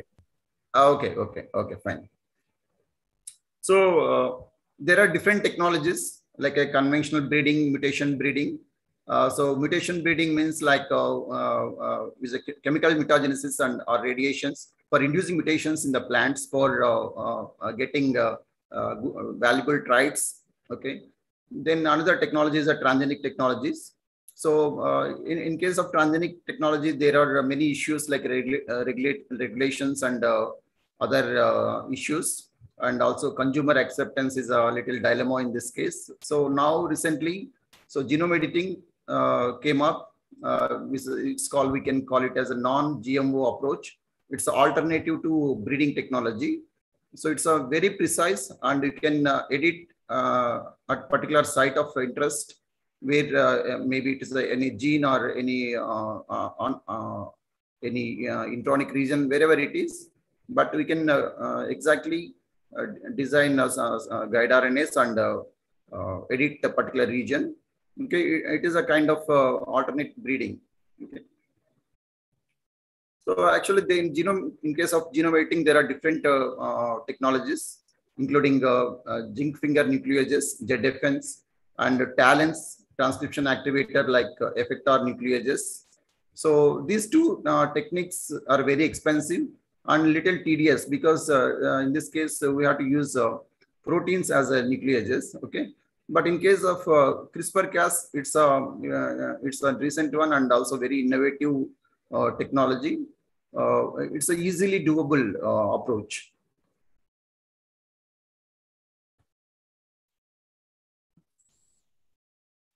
So here you could see that this is a location in a genome. So where the zinc finger nuclease, here I'm representing zinc finger nucleases, talents and the CRISPR approach. So in case of zinc, ZFNs and talent, it's a protein-based approach. Okay, but in case of CRISPR-Cas, it's a kind of DNA-based approach. So that's why it's easily you can edit a particular gene of our interest. So this CRISPR-Cas actually it's a natural defense mechanism, generally found in bacteria or bacteria to protect themselves from invading pathogens or phages like viruses or any fungi or something like that. So it's a natural mechanism. Okay. So we all know that restriction enzymes like restriction endonucleases which are present in the bacteria, they involved in the defense mechanism. So this CRISPR-Cas is a defense mechanism which is present in the bacteria. Okay. First, it was discovered in Streptococcus pyogenes. Okay. Then the prokaryotic restriction endonucleases function as a innate immune defense mechanism and recognizing conserved nucleotide sequences and subsequently cleaving foreign nucleotides. The CRISPR system serves as the adaptive immune system of bacteria and the archaebacteria by incorporating short sequences of bacteriophage-derived or other foreign nucleic acids into their own genome. Prokaryotes use CRISPR-Cas system to recognize new targets and degrade these invaders upon secondary encounter, analogous to memory response in eukaryotic organisms. It is like a immunity only. So when second time when it infects, so the bacteria will recognize the foreign molecule and it will chop it. These are the two scientists, Jennifer Doudna and Charpentier. They identified this, they demonstrated this model. So this CRISPR-Cas, which is identified in this Streptococcus pyogenes. So this is the genome of bacteria. These are the Cas. Cas means CRISPR-associated genes. So there are several genes are there like Cas9, Cas13, likewise. So these are the CRISPR locus. Actually, these are the repeated sequences, the palindromic repeats. We call them as a spacer molecules also. We call them as a spacer molecules. We will come to know what exactly it is in the next slides. So for example, when any phages or any virus that infect the bacteria, what it will do, it will insert a genetic material into the bacteria. Okay. So once if the genetic material entered inside the bacterial cells, the bacteria will recognize it as a foreign molecule. So then, so we know that the bacteria contains restriction enzymes. So that will chop out and small sequences like 20 to 25 base pair sequences, which will cut and add into the genome of bacteria. Okay. So the viral particles, so the viral DNAs or RNAs that will be incorporated into the bacterial genome. So once incorporated, so it will keep it as a memory. Okay. So then the reinfection, when the same phage or the same virus when reinfect, so that this Cas9 gene is there, right? So that will recognize it as a that will recognize and that will chop. Okay, that will chop means that will cut. So then the viral molecule will be died. So here you can see clearly. So see if 20 viruses infect the bacteria, so all 20 viruses will be stored in the genome of bacteria, and each one can act on the viruses. Okay, each one can act on the specific virus when during its a reinfection. So that CRISPR, it will form as a CRISPR array. So once it will express, then that will be converted into pre-CRISPR RNA. Then that will pre-CRISPR RNA will bind with the Cas9 proteins, Cas proteins. Then so wherever that it recognizes, the viral molecule, there it will go and sit and bind. So it will chop. Okay. Likewise, the viral molecules will be suppressed. So in this manner, the bacteria will be protected from the foreign elements. This is a general phenomenon, the bacterial immunity. So based on this, this technology, this CRISPR-Cas technology arised. So we will learn how we will edit the particular gene of our interest. See, for example, every organism or every plant must be having some genes which are not useful. Okay. So those genes we can edit. If you can edit or if you can chop that gene, we may get some better trait. Okay, some better character we may get. So that how we can edit a particular gene of our interest, that we will see now. So here in this case, earlier what we have seen here in this case of bacteria, this naturally it is present here. But in case of laboratory, we need to design these things. We need to design CRISPR-Cas vectors. So in this, here we need to design the Cas protein. So artificially we need to synthesize the Cas proteins, or we can amplify or synthesize it from the bacterial, like a Streptococcus pyogenes. Okay. Then we need to design guide RNAs with the PAM sequence. This PAM sequence should be present in the genome of particular organism. That will help to recognize the guide RNA. So these two molecules are very important before designing a CRISPR vector.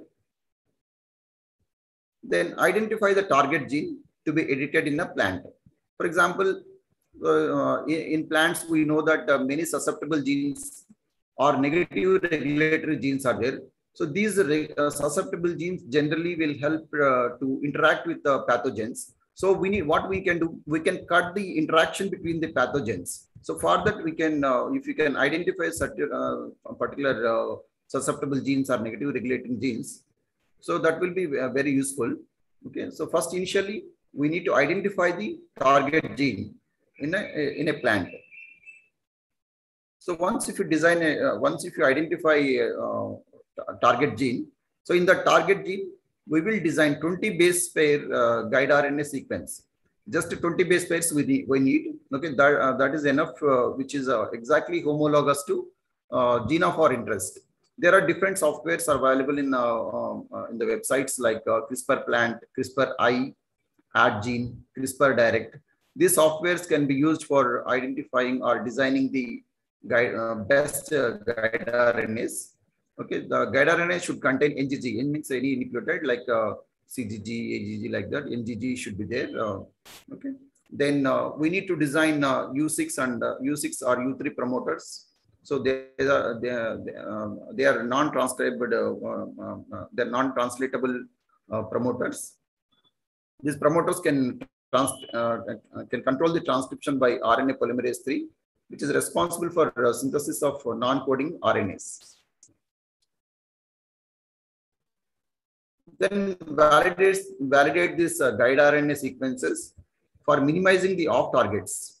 So see, actually these 20 base pairs are very small sequences. So if you find this 20 base pair guide sequences, 20 base pair sequences in any other location, so there also there is a possibility of chopping. That's why we should find the unique sequences, unique guide RNA, which should not present in other places of a genome. So, okay, so for that, there are some softwares available. We can use that softwares and validate the guide RNAs to minimize the off targets. So, the next one is the construction of binary vectors carrying our guide RNA cassettes. See, the guide RNA cassette should be cloned under the regulation of U6 promoter or U3 promoter. Okay, Then terminator, U6 or U3 terminators can be used. And the Cas9 gene also we need to clone. Okay. So we need to design a binary vector, which is having a Cas9 and guide RNA sequences with and a selectable marker. It's like a transgenics, how we can design vector. This is also similar, but here we use U6 or U3 promoters for regulating the guide RNAs. So once if you design vector, that vector will transfer into the agrobacterium. There are different methods. Even we can go for biolistic particle bombardment method also. But in our laboratory, we used agrobacterium as a tool for transformation. Then after transferring the CRISPR vector into the plant system, we'll go for editing or modifications in the transformed plants by PCR and sequencing methods. Okay, then finally we go for the phenotypic characterization. These are the different. These are the steps involved in the generating the CRISPR plant. Okay, first initially we'll design guide RNAs, then Cas9, then clone them into the particular vectors, then transfer into the agrobacterium. That agrobacterium will infect with the plant cells, and finally will produce the plants and validate those editing happened or not in the plant system.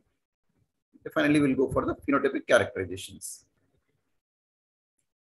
So this is a guide RNA. Okay, initiate the gene modification. How it will take place, we'll see now. So this is a guide RNA that will interact with Cas9 protein. Then it will form a Cas9 complex. So once Cas9 complex formed, that will be recognized in this. For example, this is a gene of our interest. This is a gene of our interest. There it will go and bind. This is a guide RNA and Cas9. This is a Cas9. So there it will go and bind at the target sequence. This is a 20 base pair sequence. So once if it bind there, okay, then the Cas9 will help in the cutting of this cutting of that particular guide RNA sequence, because this is exactly homologous in the genome. Okay, and actually we transferred our CRISPR construct into the plant system. So then the that construct or the tDNA region will go and integrate in the genome. So then that CRISPR complex will bind to the genome, and it will edit particular at the homologous sequence of or target region. So then once if it editing done, so then non-homologous end joining or homology directed repair, both mechanisms are there. So here the non-homologous end joining DNA repair mechanism will help in repair this. So here what happened, the sequence of the codons of this particular gene have been changed, has been changed because of editing. So now the protein which supposed to be formed will be changed. So henceforth, so the function of your particular gene will be changed. So that because of editing, that function will be lost. The gene will lose the function. So here, in case of editing, double strand editing will be taken place using here HNH domain and RUBC domain. These two domains will help in cutting the double strand breaks. So once this editing done, so there are two processes like a knockout or knock-in method. So in case of knockout, the gene, the base pairs will be eliminated. Okay. In case of knock-in, the additional sequences can be added here in this case. So in the summary of this approach, so as I told you that initially we'll design the guide RNA and Cas9, so that will bind with the gene. So then double strand breaks will be taken place. Then finally we induce the gene mutation. So then it will cause alter the function of a gene. So with that introduction, now I will explain about our project on development of mung bean yellow mosaic virus resistant green gram using the CRISPR-Cas approach. It was funded by the CSIR. So we know that generally pulses are highly affected by the mung bean yellow mosaic virus. It contains DNA A and DNA B genomes in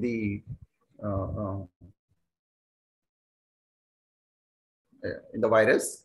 Okay, so generally it causes severe mosaic symptoms in green gram or black gram. Okay, some other pulse crops also. Generally, it transmitted through the white fly. So these are DNA A that contain about five different genes, and DNA B that contain two different genes. So just to this, I will explain a little bit of the mechanism of this approach. So for example, in case Cas9 construct, Cas9 with CRISPR construct, if integrated in a genome, how it will act, we'll see that. So this is a virus. Virus infect the plant. So once if virus infect the plant, so it will transmit the. So this is Gemini virus. Once if it transmit the virus, the genome will be converted into the double-strand DNA using a rolling circle model of replication. Okay. Then, so here we know our plant, ours is a CRISPR plant that contains the CRISPR molecules. Okay, this Cas9 will produce translate to Cas protein. Then guide RNA will become a pre-CRISPR RNA.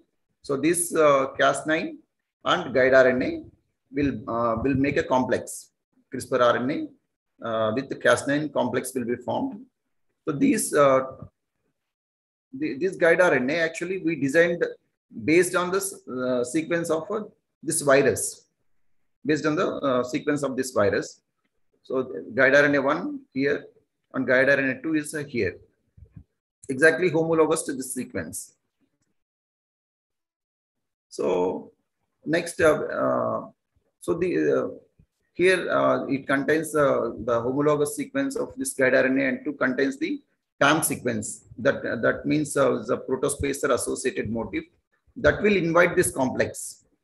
The CRISPR complex will be invited by this PAM, and there it will bind, and the Cas9 will help in the cutting of this double-stranded DNA. Okay. Likewise, the viral molecules will be chopped. Actually, here 2 different approaches are there. One is the editing of viral genome. Another one is the editing of plant genome. Actually, editing plant genome is very important than viral genome. But as a proof of concept, we developed this approach just for editing our virus. Later, maybe a laboratory work on editing plant genes also. So in our objectives of project is to design guide RNAs encoding for MYMV viral genome on construction of plant expression vector carrying guide RNAs and Cas9 cassettes, and generate the transgenic, generate the green gram transformed plants using agrobacterium transformation approach.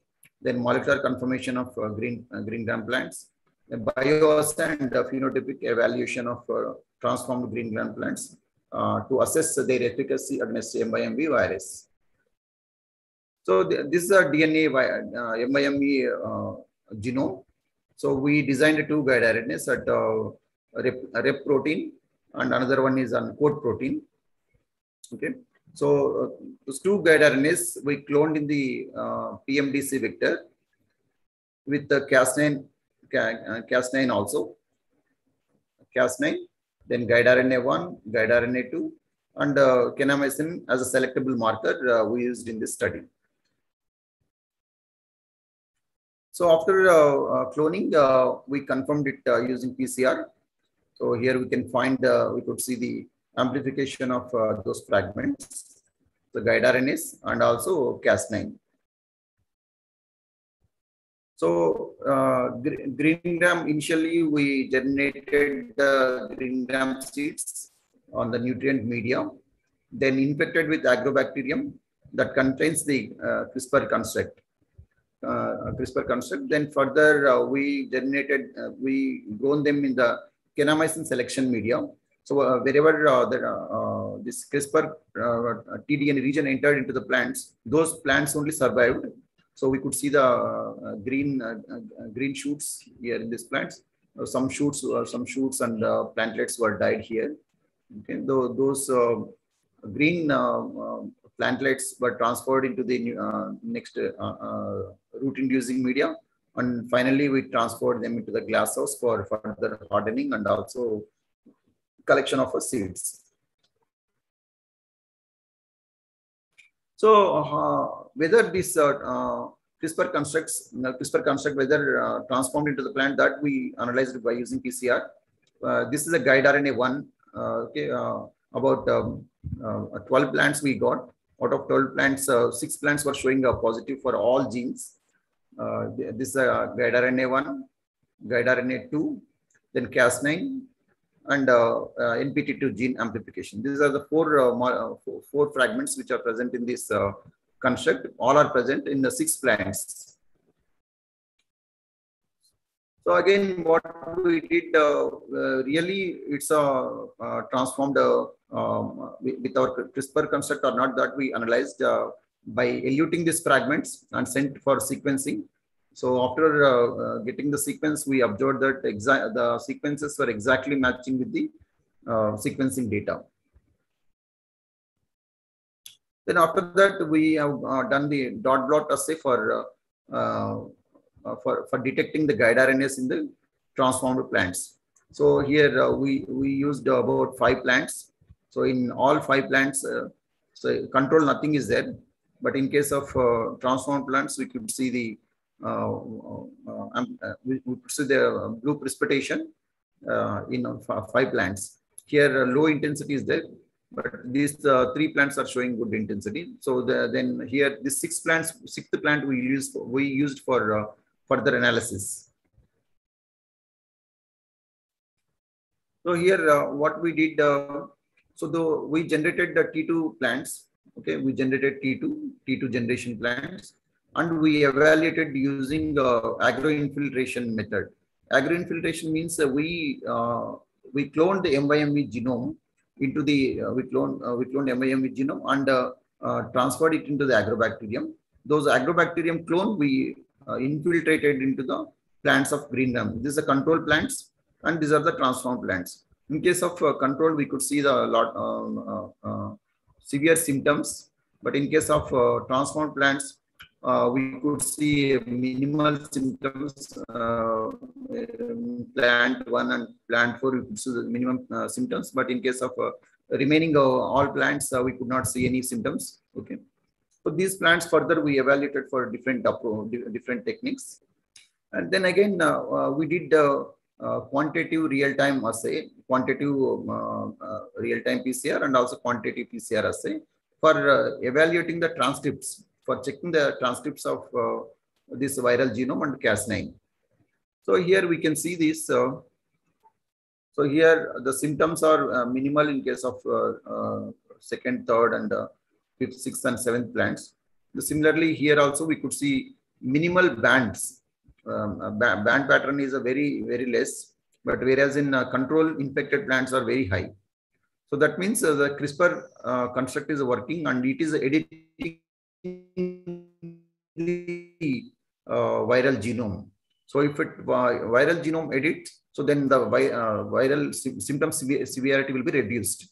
Whereas if you can see the Cas9 expression is nothing in case of control plants, but whereas in transformed plants, we could see the good intensity of Cas9 transcripts. So this normalized with the tubulin gene, and similarly we did real-time PCR. So here also the this viral genes expression is minimal, but whereas the Cas9 gene is gene expression is significantly better than the control plants. Then finally, we did this really editing happened in the transformed plants or not, that we did done with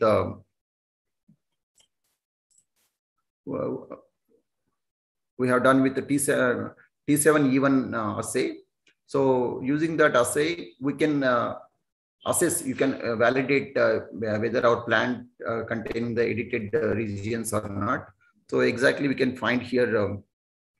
So in the plant 3, you can see the elimination of base pair here. So this is our guide RNA. Okay, this is our guide RNA. So here you could see the elimination of one base pair. And in case of this 4th plant, we can see the elimination of about 23 base pairs. And here also one base pair eliminated. But in guide RNA also, we could see the 2 base pair change. So that means editing happened. So in case of guide RNA, the plant 3 contain 46% of cleavage, 32%, 20% of cleavage occurred. Okay. In the guide RNA 2 also similarly 38, 40% and 21% of cleavage occurred in guide RNA 2 location also.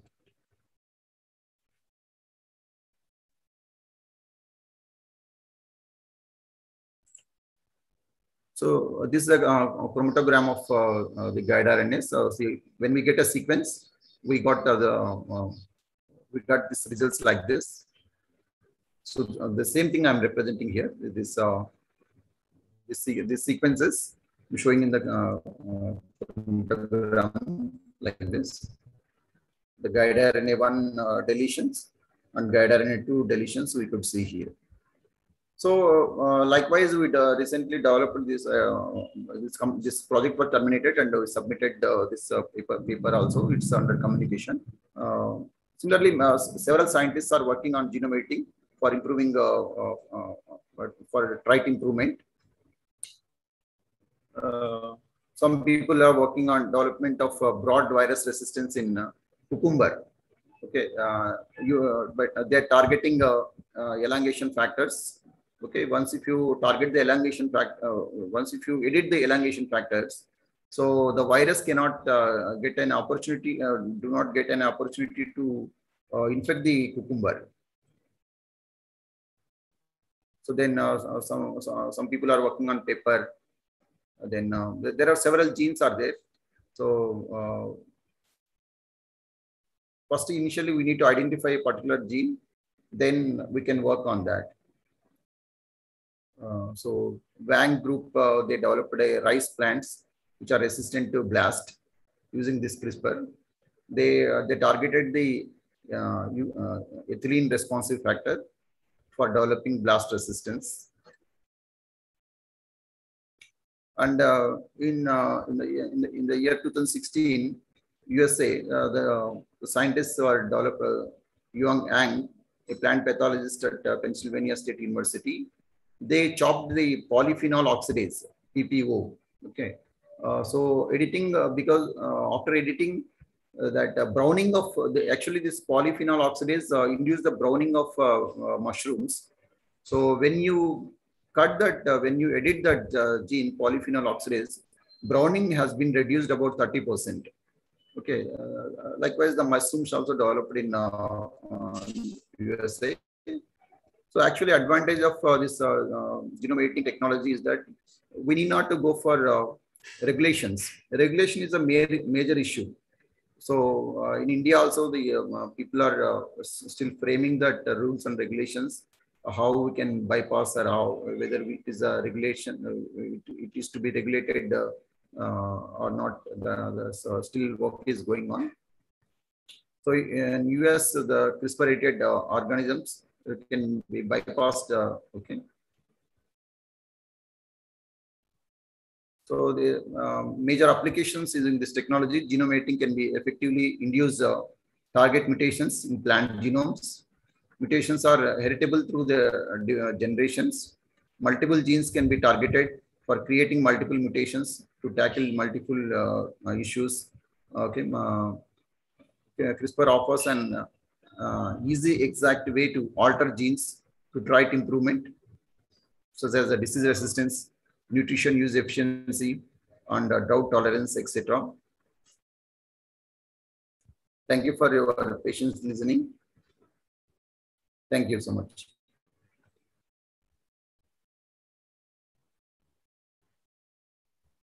Thank you so much, sir, for your valuable words. Now we have some questions in the chat box. Would you please allow us?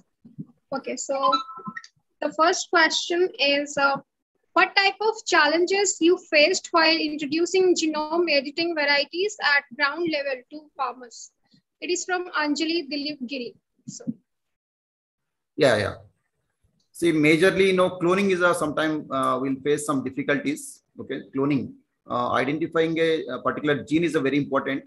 First of all, we need to choose the gene. That gene should know the location, the guide RNA location should not match in any other location. Okay, that's a very important thing. We need to see that.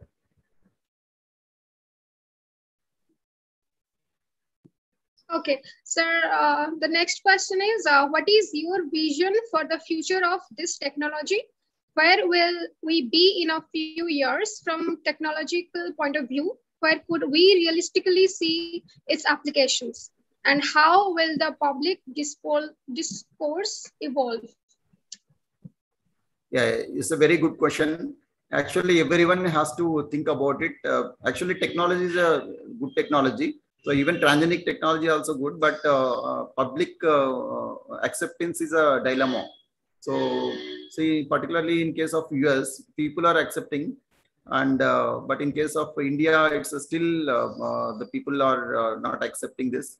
At least probably, I hope it may be accepted in future. That we need to see how it is going to be. Yes, sir, definitely.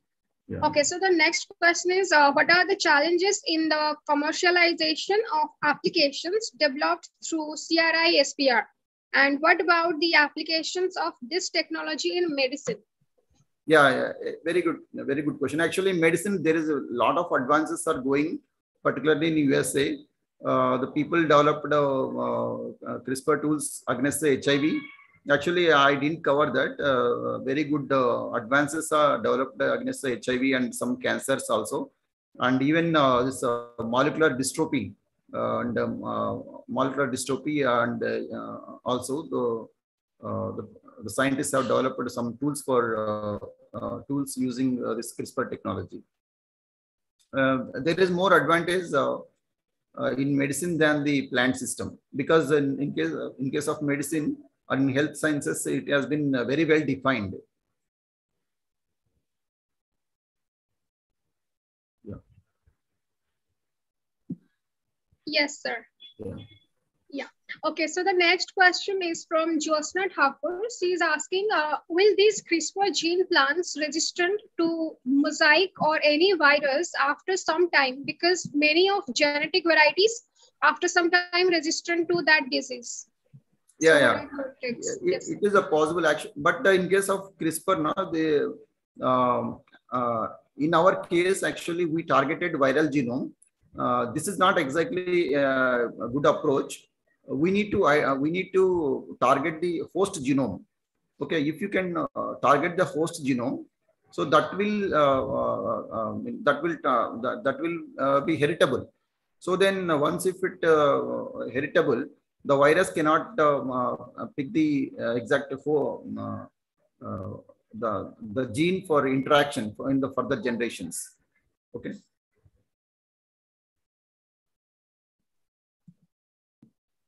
Okay, sir. Okay, so the last question is, virus mutate very fast. How do you justify gene editing for virus resistance, as virus may overcome resistance soon? It's from Raghavendra Gunnar. Yeah, it's a very good. So actually, we designed a guide RNAs at the intergenic regions. Generally, intergenic regions will not mutate. They are very, very highly conjured. Those conjured regions, in the conjured regions, we designed and developed a CRISPR vector. That's why hopefully it may not mutate in the next generations. But still there is a probability of mutation. But we have taken care that we designed the guide RNA in the conjured regions. Okay, sir. Okay, sir. I guess we are done with the questions. So thank you so much, sir, for your valuable time and valuable words. We must have learned so many things. And yes, sir. Thank you. Thank you so much for the team of Just Agriculture. Just thank you a lot. Thank you so much, sir. Thank you. Thank you, ma'am. Thank you. Thank you to everyone. Thank you, sir.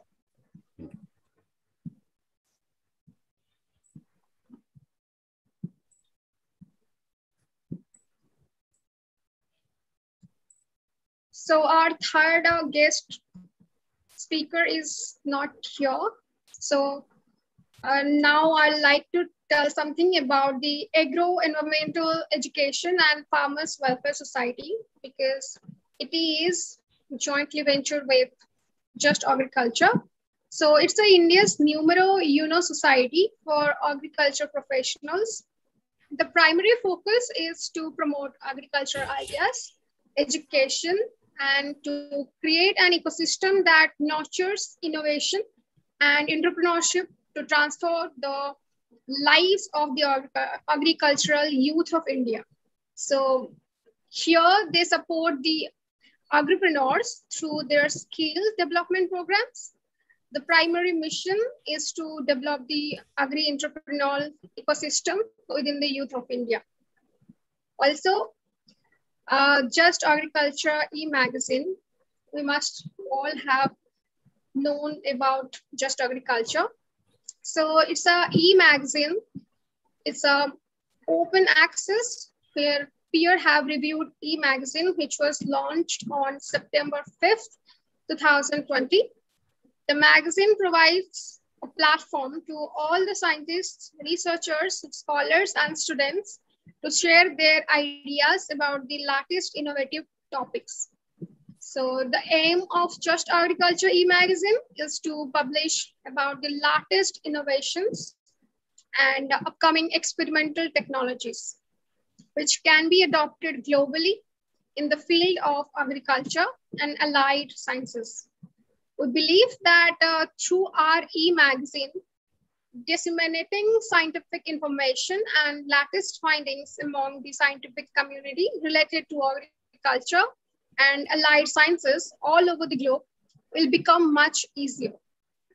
So Just Agriculture e-magazine also aims at providing a platform to agri-tech startups to showcase their success stories, business ideas, and plans, thereby emphasizing a sense of innovativeness among brilliant minds throughout the world. This e-magazine will accept new information, novel technologies, and original articles from agriculture and allied sciences. The e-magazine will uphold its credibility, and all the articles will be checked and reviewed by subject matter specialist editors, principal scientists, and research scholars of various research institutions, as well as the senior professors from different universities of India.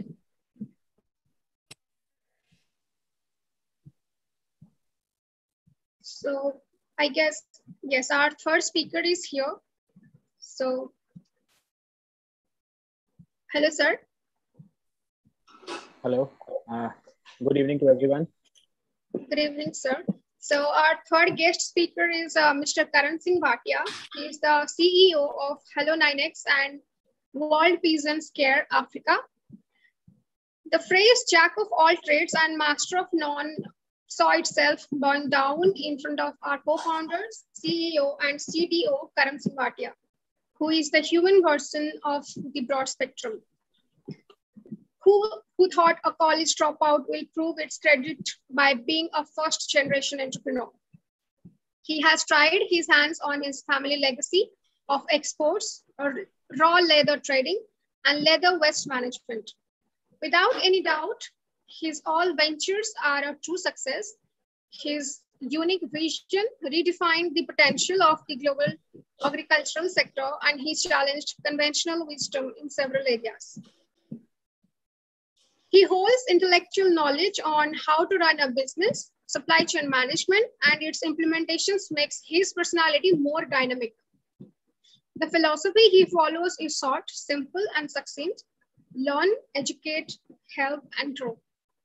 His passion for Worldwide Peasant Care and Development Private Limited and its brand Hello 9X is unmatchable, and his practical outlook drives this force into believing in themselves.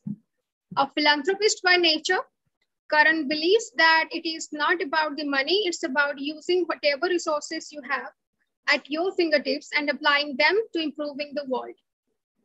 To serve as a helping hand to society, he came up with an unsoluble website idea, Worldwide Peasant Care and Development Private Limited, and its brand Hello 9X. His motto is to help farmers by educating them, giving reliable information about foods and vegetables, giving them expertises in layer farming, water and crop management, modern techniques and advanced technologies, and also helping them in achieving a prominent position in society. As someone who is always possessions of responsive yet compassionate decisions, is never giving up nature is what drives us to success. So, sir, please enlighten us on the story of mankind with agriculture. Over to you, sir. Okay. Thank you so much for giving me such a wonderful opportunity to speak on the platform of Just Agriculture.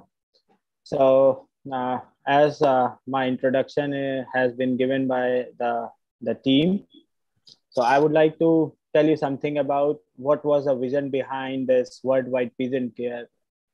From last, I guess, a few hundred years, I'm seeing a lot of industries are getting, evolved with much more ideas, much more innovation. But I think agriculture is an industry which has not been, reformed in so last 100 years. The still farmers across the globe are facing the problems what they had in 19th century, and the things are continuing on the same page.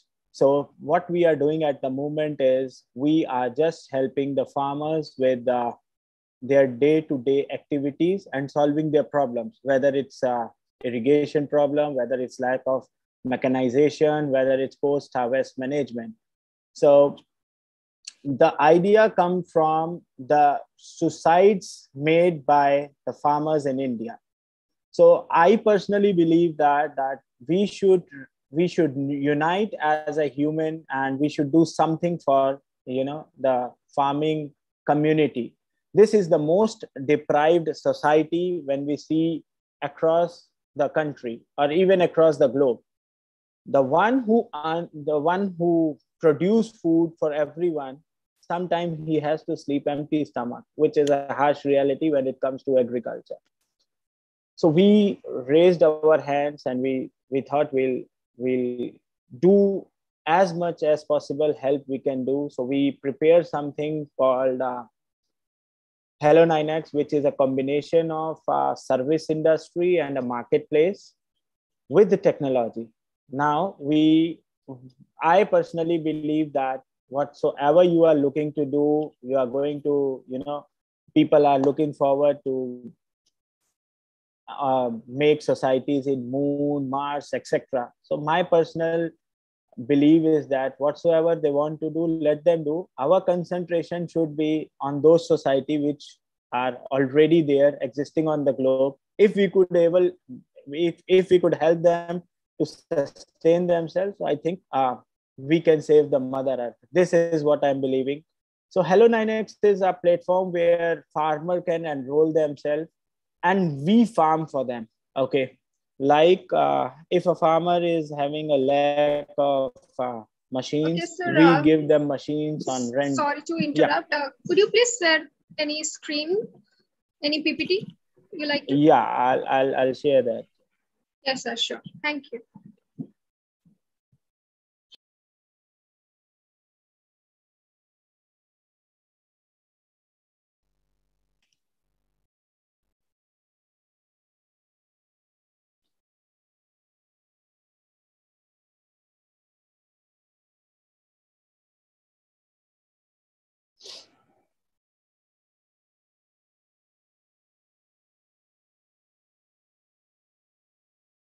please give me a second. I guess the processing is a bit slow.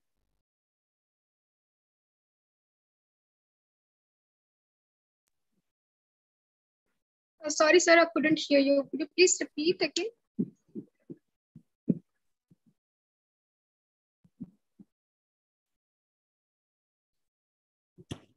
I'm saying the processing is a bit slow, so please give me a moment. The file is Yes, opening. sir, sure, definitely, sir. Take your time.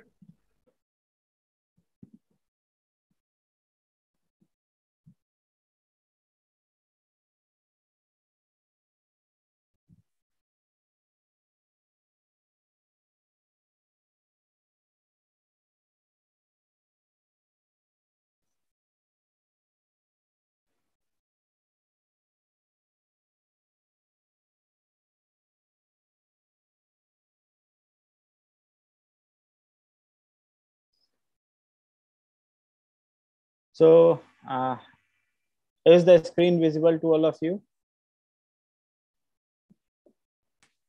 Yes, sir, it is visible. Okay, so the introduction, as I already told you, so what we are focusing at the moment is, just a moment.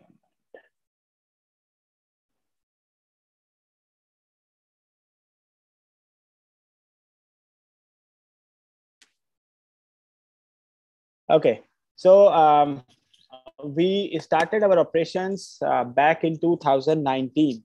So we had a couple of research team across the Southeast Asia and few parts of Africa, where we were focused on to, that the research was totally involved in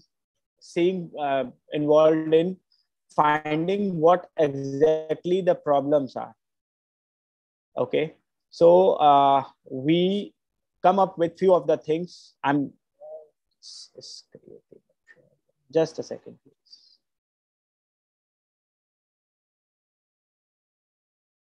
Okay, so as the screen is there, so these are, the 10 problems. Actually, it's a 9 problems. So we have diversified into one more. So the biggest problem the entire globe is facing is the small and fragmented land holdings. The 93% of the farmers across the globe are having less than 1 hectare of the land, which itself is the biggest problem.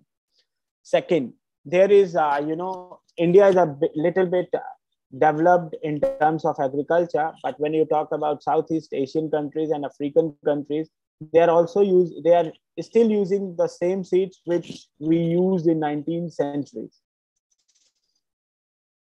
In Africa, there is no irrigation methods which has been proposed except South Africa. South Africa agriculture is little developed. They have all the modern ways and methods of irrigating the farms, but in the upper north and the West Africa and the East Africa, they are still relying on rain. So here the culture is that they only have a time frame of like 6 to 7 months to do agriculture activities. And this 6 to 7 months only give them one major, one minor season with crops. Lack of mechanization. There is no machines available in few parts of Northern and Western Africa where I'm working. So you hardly see a tractor, you hardly see a planter. So this is a biggest challenge. Inadequate storage facility. The survey told us that approximately 27 to 35% the yield is being lost in post-harvest because of there is no proper logistic, there is no proper storage places, and the farmers bear the loss themselves.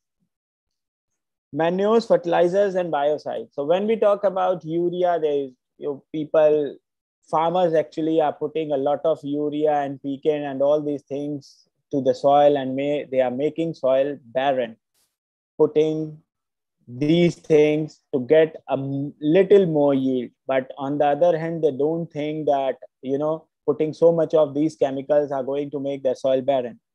All the industries have a good agriculture industries have a good marketing things related to, advertisement and all other things. But in agriculture, there is no marketing. If someone is growing anything, it is limited to that particular village or maybe that particular district. After that, no one knows anything is being growing on a good level or whatsoever. Other problem is soil erosion. Soil erosion itself is the biggest problem in African continent, where the rain takes away all the fertile soil with them, and the basic agricultural lands are being converted into desert. We from last 9 months I'm here, I have seen a couple of 1,000 acres which have been turned into desert in front of me in these 9 months. Whatever you do, there is no, you can't cultivate anything over there. You can't do any kind of activity. The storage and this improper logistic, I told you that there is no logistic from farms to warehouses and from warehouses to the end consumer. There is no logistic. So this is one problem, which is where the farmers, this COVID shows us that there is no communication between the buyers and the sellers, and there was no bridge which can solve these problems. So all the manual help what the farmers have, or you can say the front end laborers, they went back to their cities or their villages. So the farmers was alone with his farms and with his yields, and he can't do much. Lack of investment. Everyone wants to put money into some kind of MNCs or the oil industry, the telecom industry, but agriculture, no one wants to put money into it. But from last, I guess, 2-3 years, the world is changing. In agriculture, I'll tell you one thing which we have learned. Next 50 years will be the boom in agriculture. We have a good scope of working in agriculture, helping the farmers, bringing up the young entrepreneurs. And my wish is to bring a lot of youth into agriculture, because now the 55% of the total world population is youth. So, which is away from, agriculture. So all of them who have lands, they are going to big cities, working in MNC, whether they are doing some small jobs or whatever. So we are bringing those people back to their farmland. This is what we are doing. Any questions, please?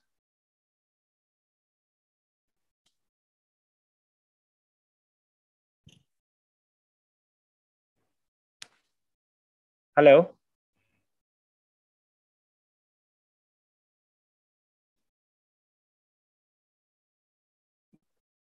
Hello. I'm audible? Yes, sir, you're audible. Okay. So any questions, please, till the time? No, sir, not yet. We are actually keeping the questions for the last. Okay. So, yes, sir. So I don't know why this PPT is creating a problem. Let me see.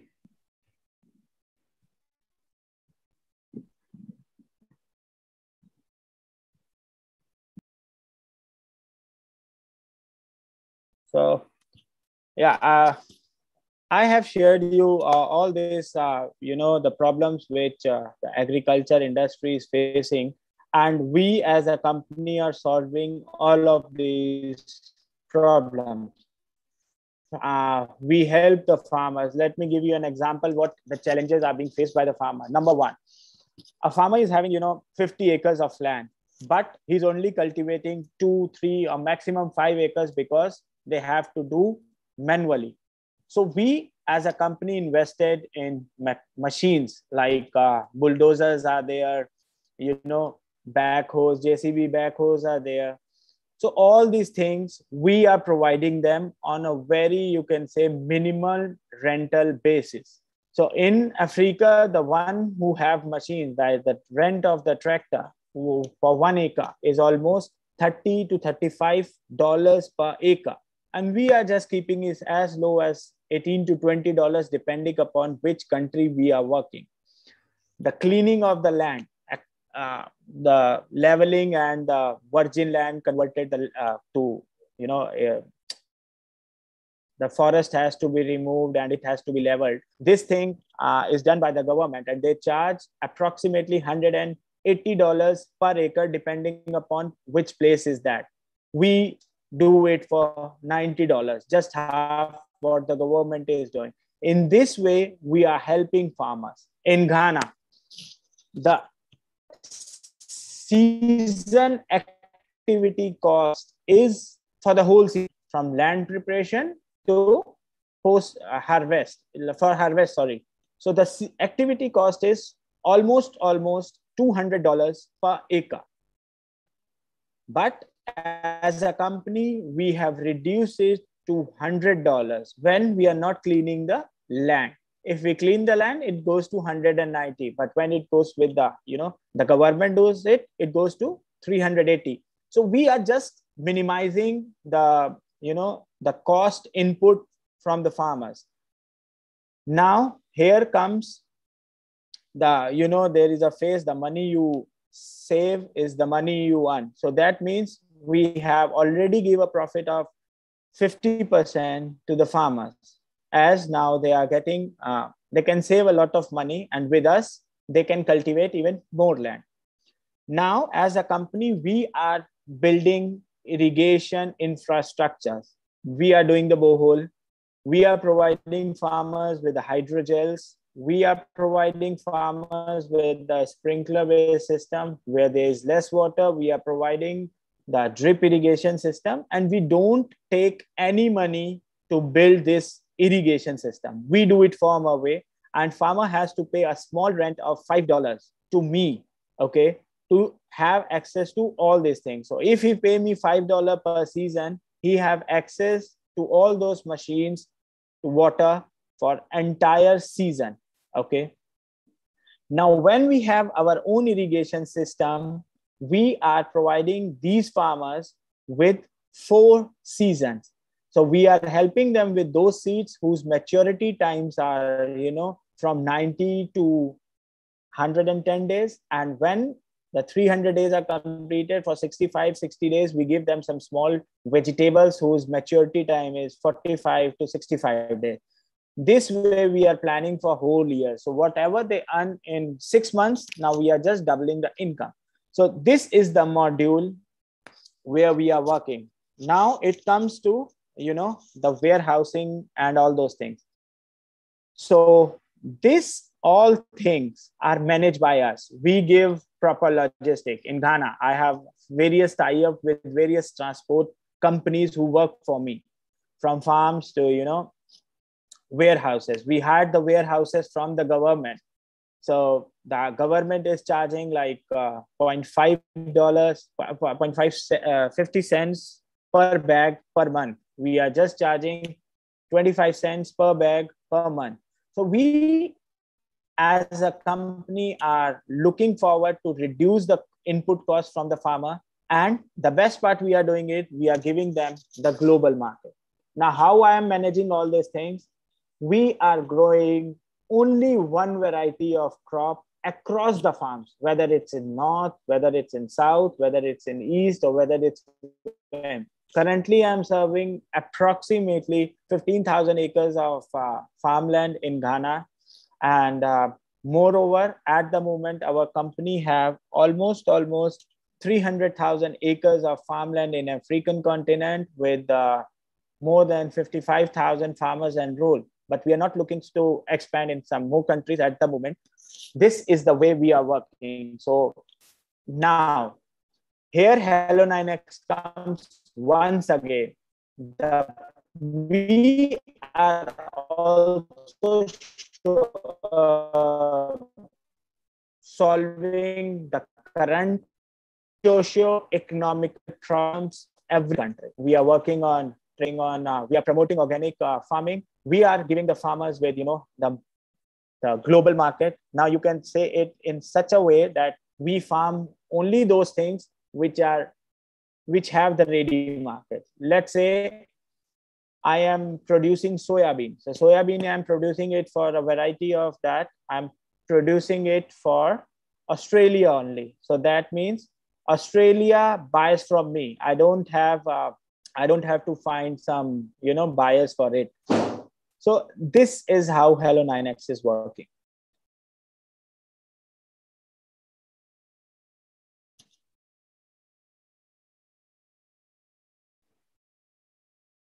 Hello, any questions? I don't know why my PPT is not working. Yes, sir. Anjali Dilip Giri has asked what kind of storage facilities you used in Africa? Is government support or incentives for storage facilities? We build our own, we build our own storage. We have taken a lot of properties on lease.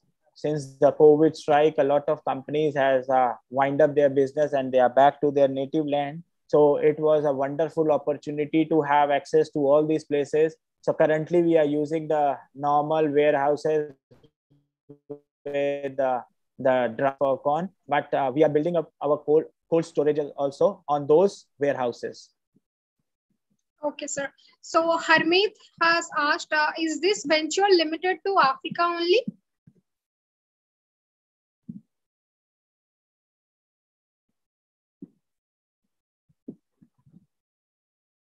No, it's not limited, but we are really looking, to reduce the gap operational in African continent. And my next target is to help our farmers in Punjab, or you can say in India. Our next target is India. Okay, sir. So Rishikesh has asked, sir, marginal farmer are not able to prepare farm pond in his field due to small land holding.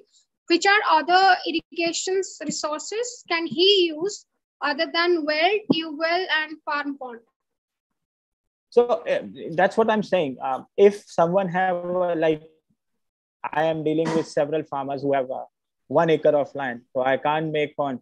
So what I do is I use boom sprayers.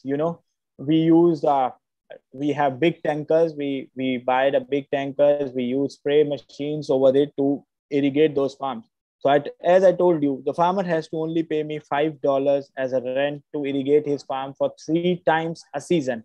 If he needs again, we charge $1 for another farm. That is the 4th time. If he wants any kind of irrigation facility, he can come us and we do it for them. Okay, sir. So DPS sir has asked that can Indian farmers export or import their own raw products from your platform?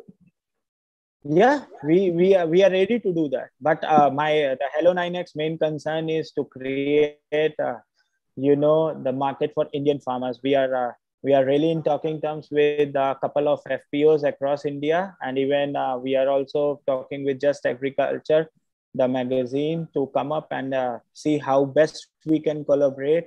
And we are there to help our farmers. Seriously, there is a lot of the scope of our farmers to produce well, and I'm ready to connect those farmers directly to the ministries of food and agriculture across Africa and Western Europe. Okay, sir. So Suryakant Singh has asked, will technological progress in agriculture enable the development of sustainable, environment-friendly agriculture? See, personally, I believe that, when we are talking about technology, so, we are dealing with farmers. The farmers in Africa and various parts of India, they hardly use smartphones. So how you can train them with the technology? So as I told you, Hello 9X is building everything from the scratch. So we are coming up with the sessions where we are training the farmers, where we are educating them. And in Ghana, we are negotiating with Vodafone Ghana to help the farmers who are on board with the smartphones. And the team of Vodafone is going to help them how to operate it and how we can bring them, on an electronic platform.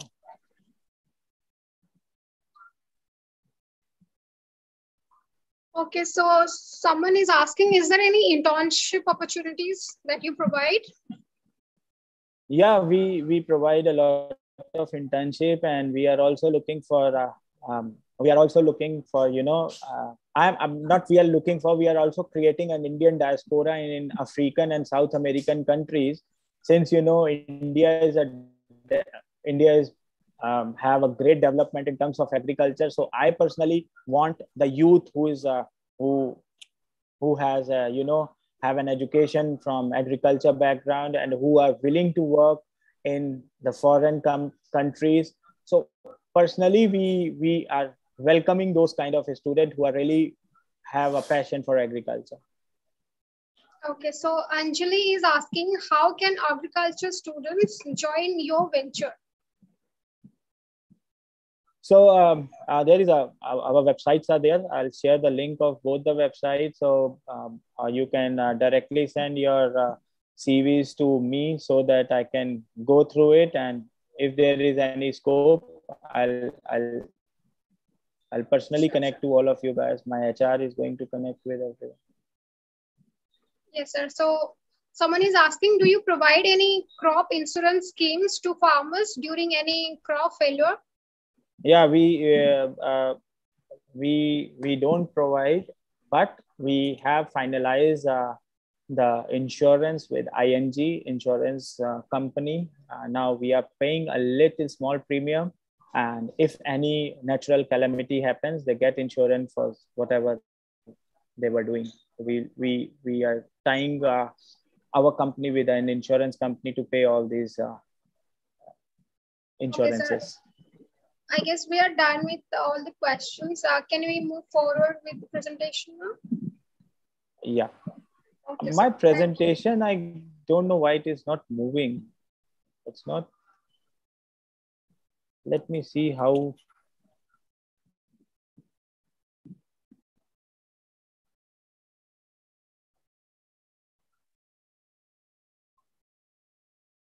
Just give me a second. I'll try to reconnect again. Okay.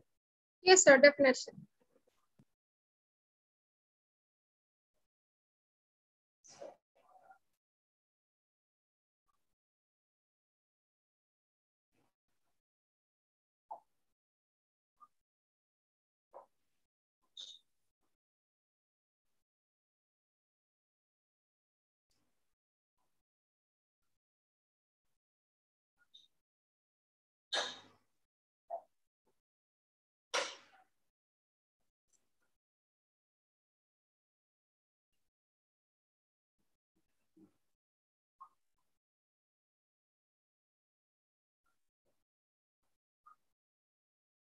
Okay, so here comes, this slide is going to show you something which is really very interested. And this is personally verified by me. The average Indian farm family works for 80 hours per week and earns about $1,500 in a year, average. His wife and children work with him in the field, whereas an American farmer, I'm not talking about American farmer, I'm talking about the farmers who are there in developed countries, who works alone and earns $60,000 in a year, working 80 hours per week. He has a very comfortable life with all necessity. Farming methods are very modern, which makes the farming for an developed country farmer easier and more convenient. After Green Revolution, doubtless economic condition of farmers have improved to some extent, but the same economic did not last longer. Agriculture productivity starts falling, as well as their income also gradually go down. So now, as this slide say, we as a company are, helping the farmers. Hello, are you getting me? Hello. Yes, sir. You're audible. Yeah. So we as a company are bringing farmers up in the supply chain. I'm just giving you as an example. I was there in UK few months back. So a mango which is produced in Ghana, the mango is being sold by that particular person to a company in UK. Okay, 1 kg of that mango was sold for $1 from Ghana.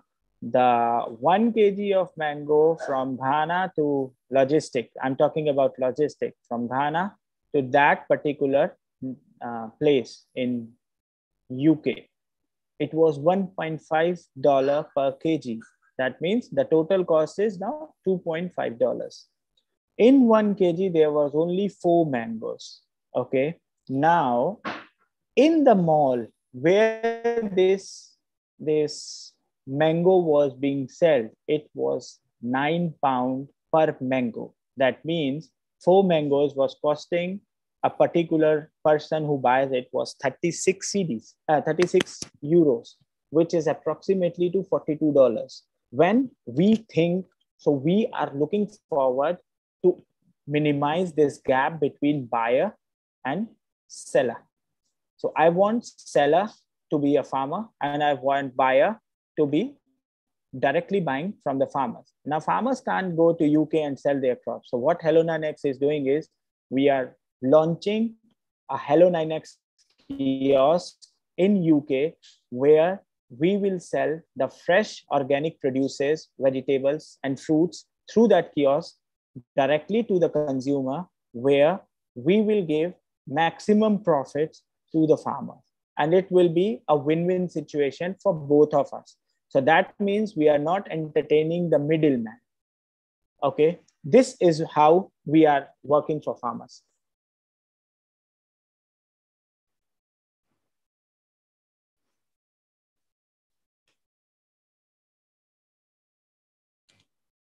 Now, when we talk about post-COVID situation, so every industry what is lost, only the agriculture, who's the country who's the countries whose agriculture was at a good level, they only sustain, and rest other countries, the GDP was in negative. Even in India, you can see the GDP decreases to minus 23.7%, but it was only,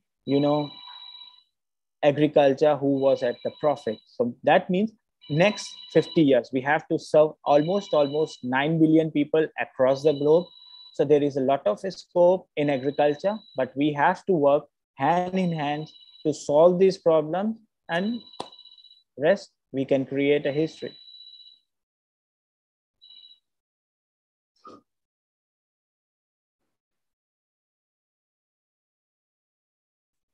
See, this is there's the second picture. What you are saying, this bore well. This is the exact picture what we are making here.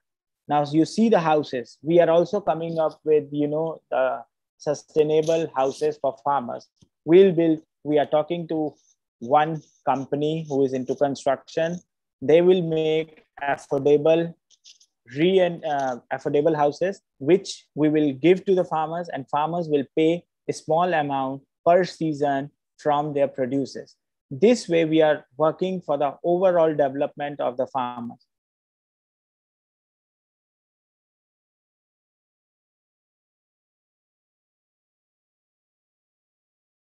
Shit.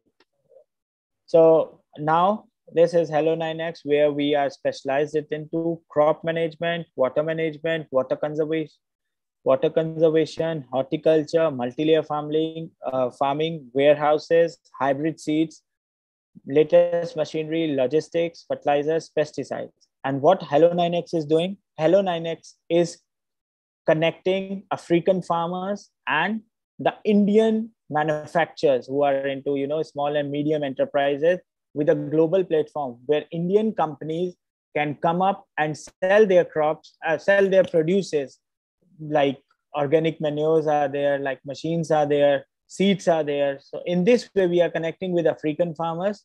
And personally, we as a company are not entertaining any Chinese company on our platform. We are doing it.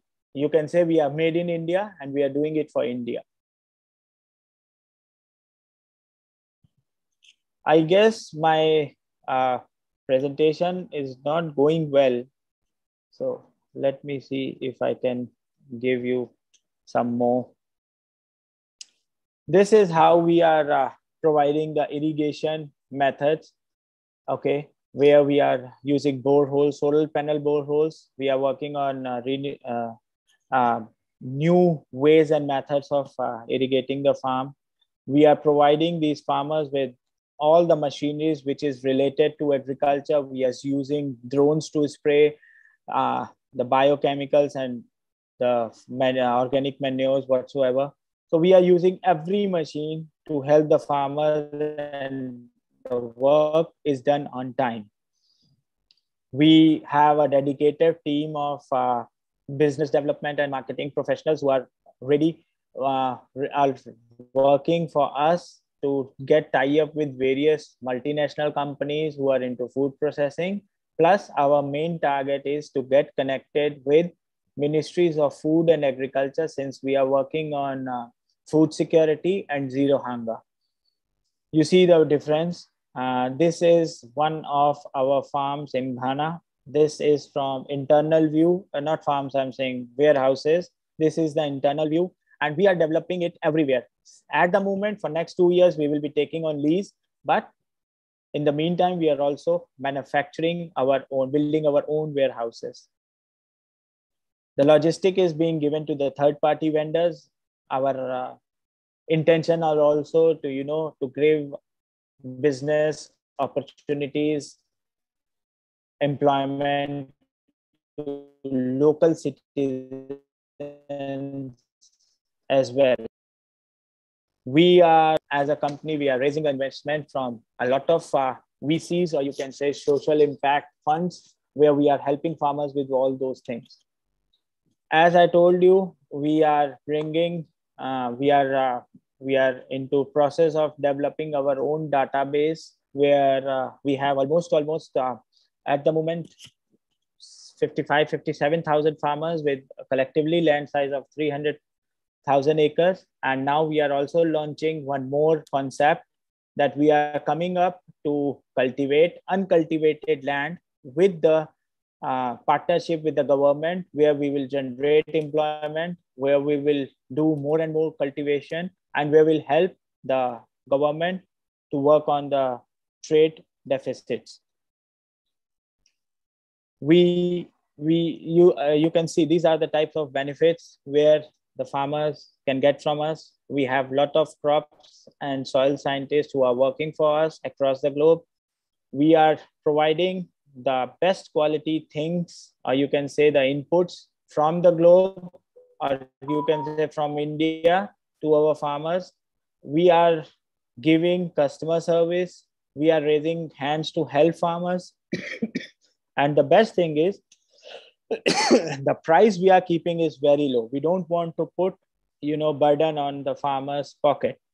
Other benefits, as I told you already, we are giving agriculture education, lifestyle development, personal health hygiene, personal development. So this is the team, and there are several other people.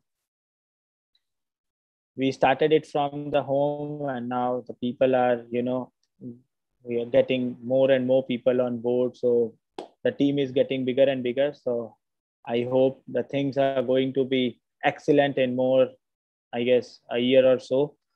And whosoever is looking to work for us, he from the agriculture background, he or she is always welcome. This is all.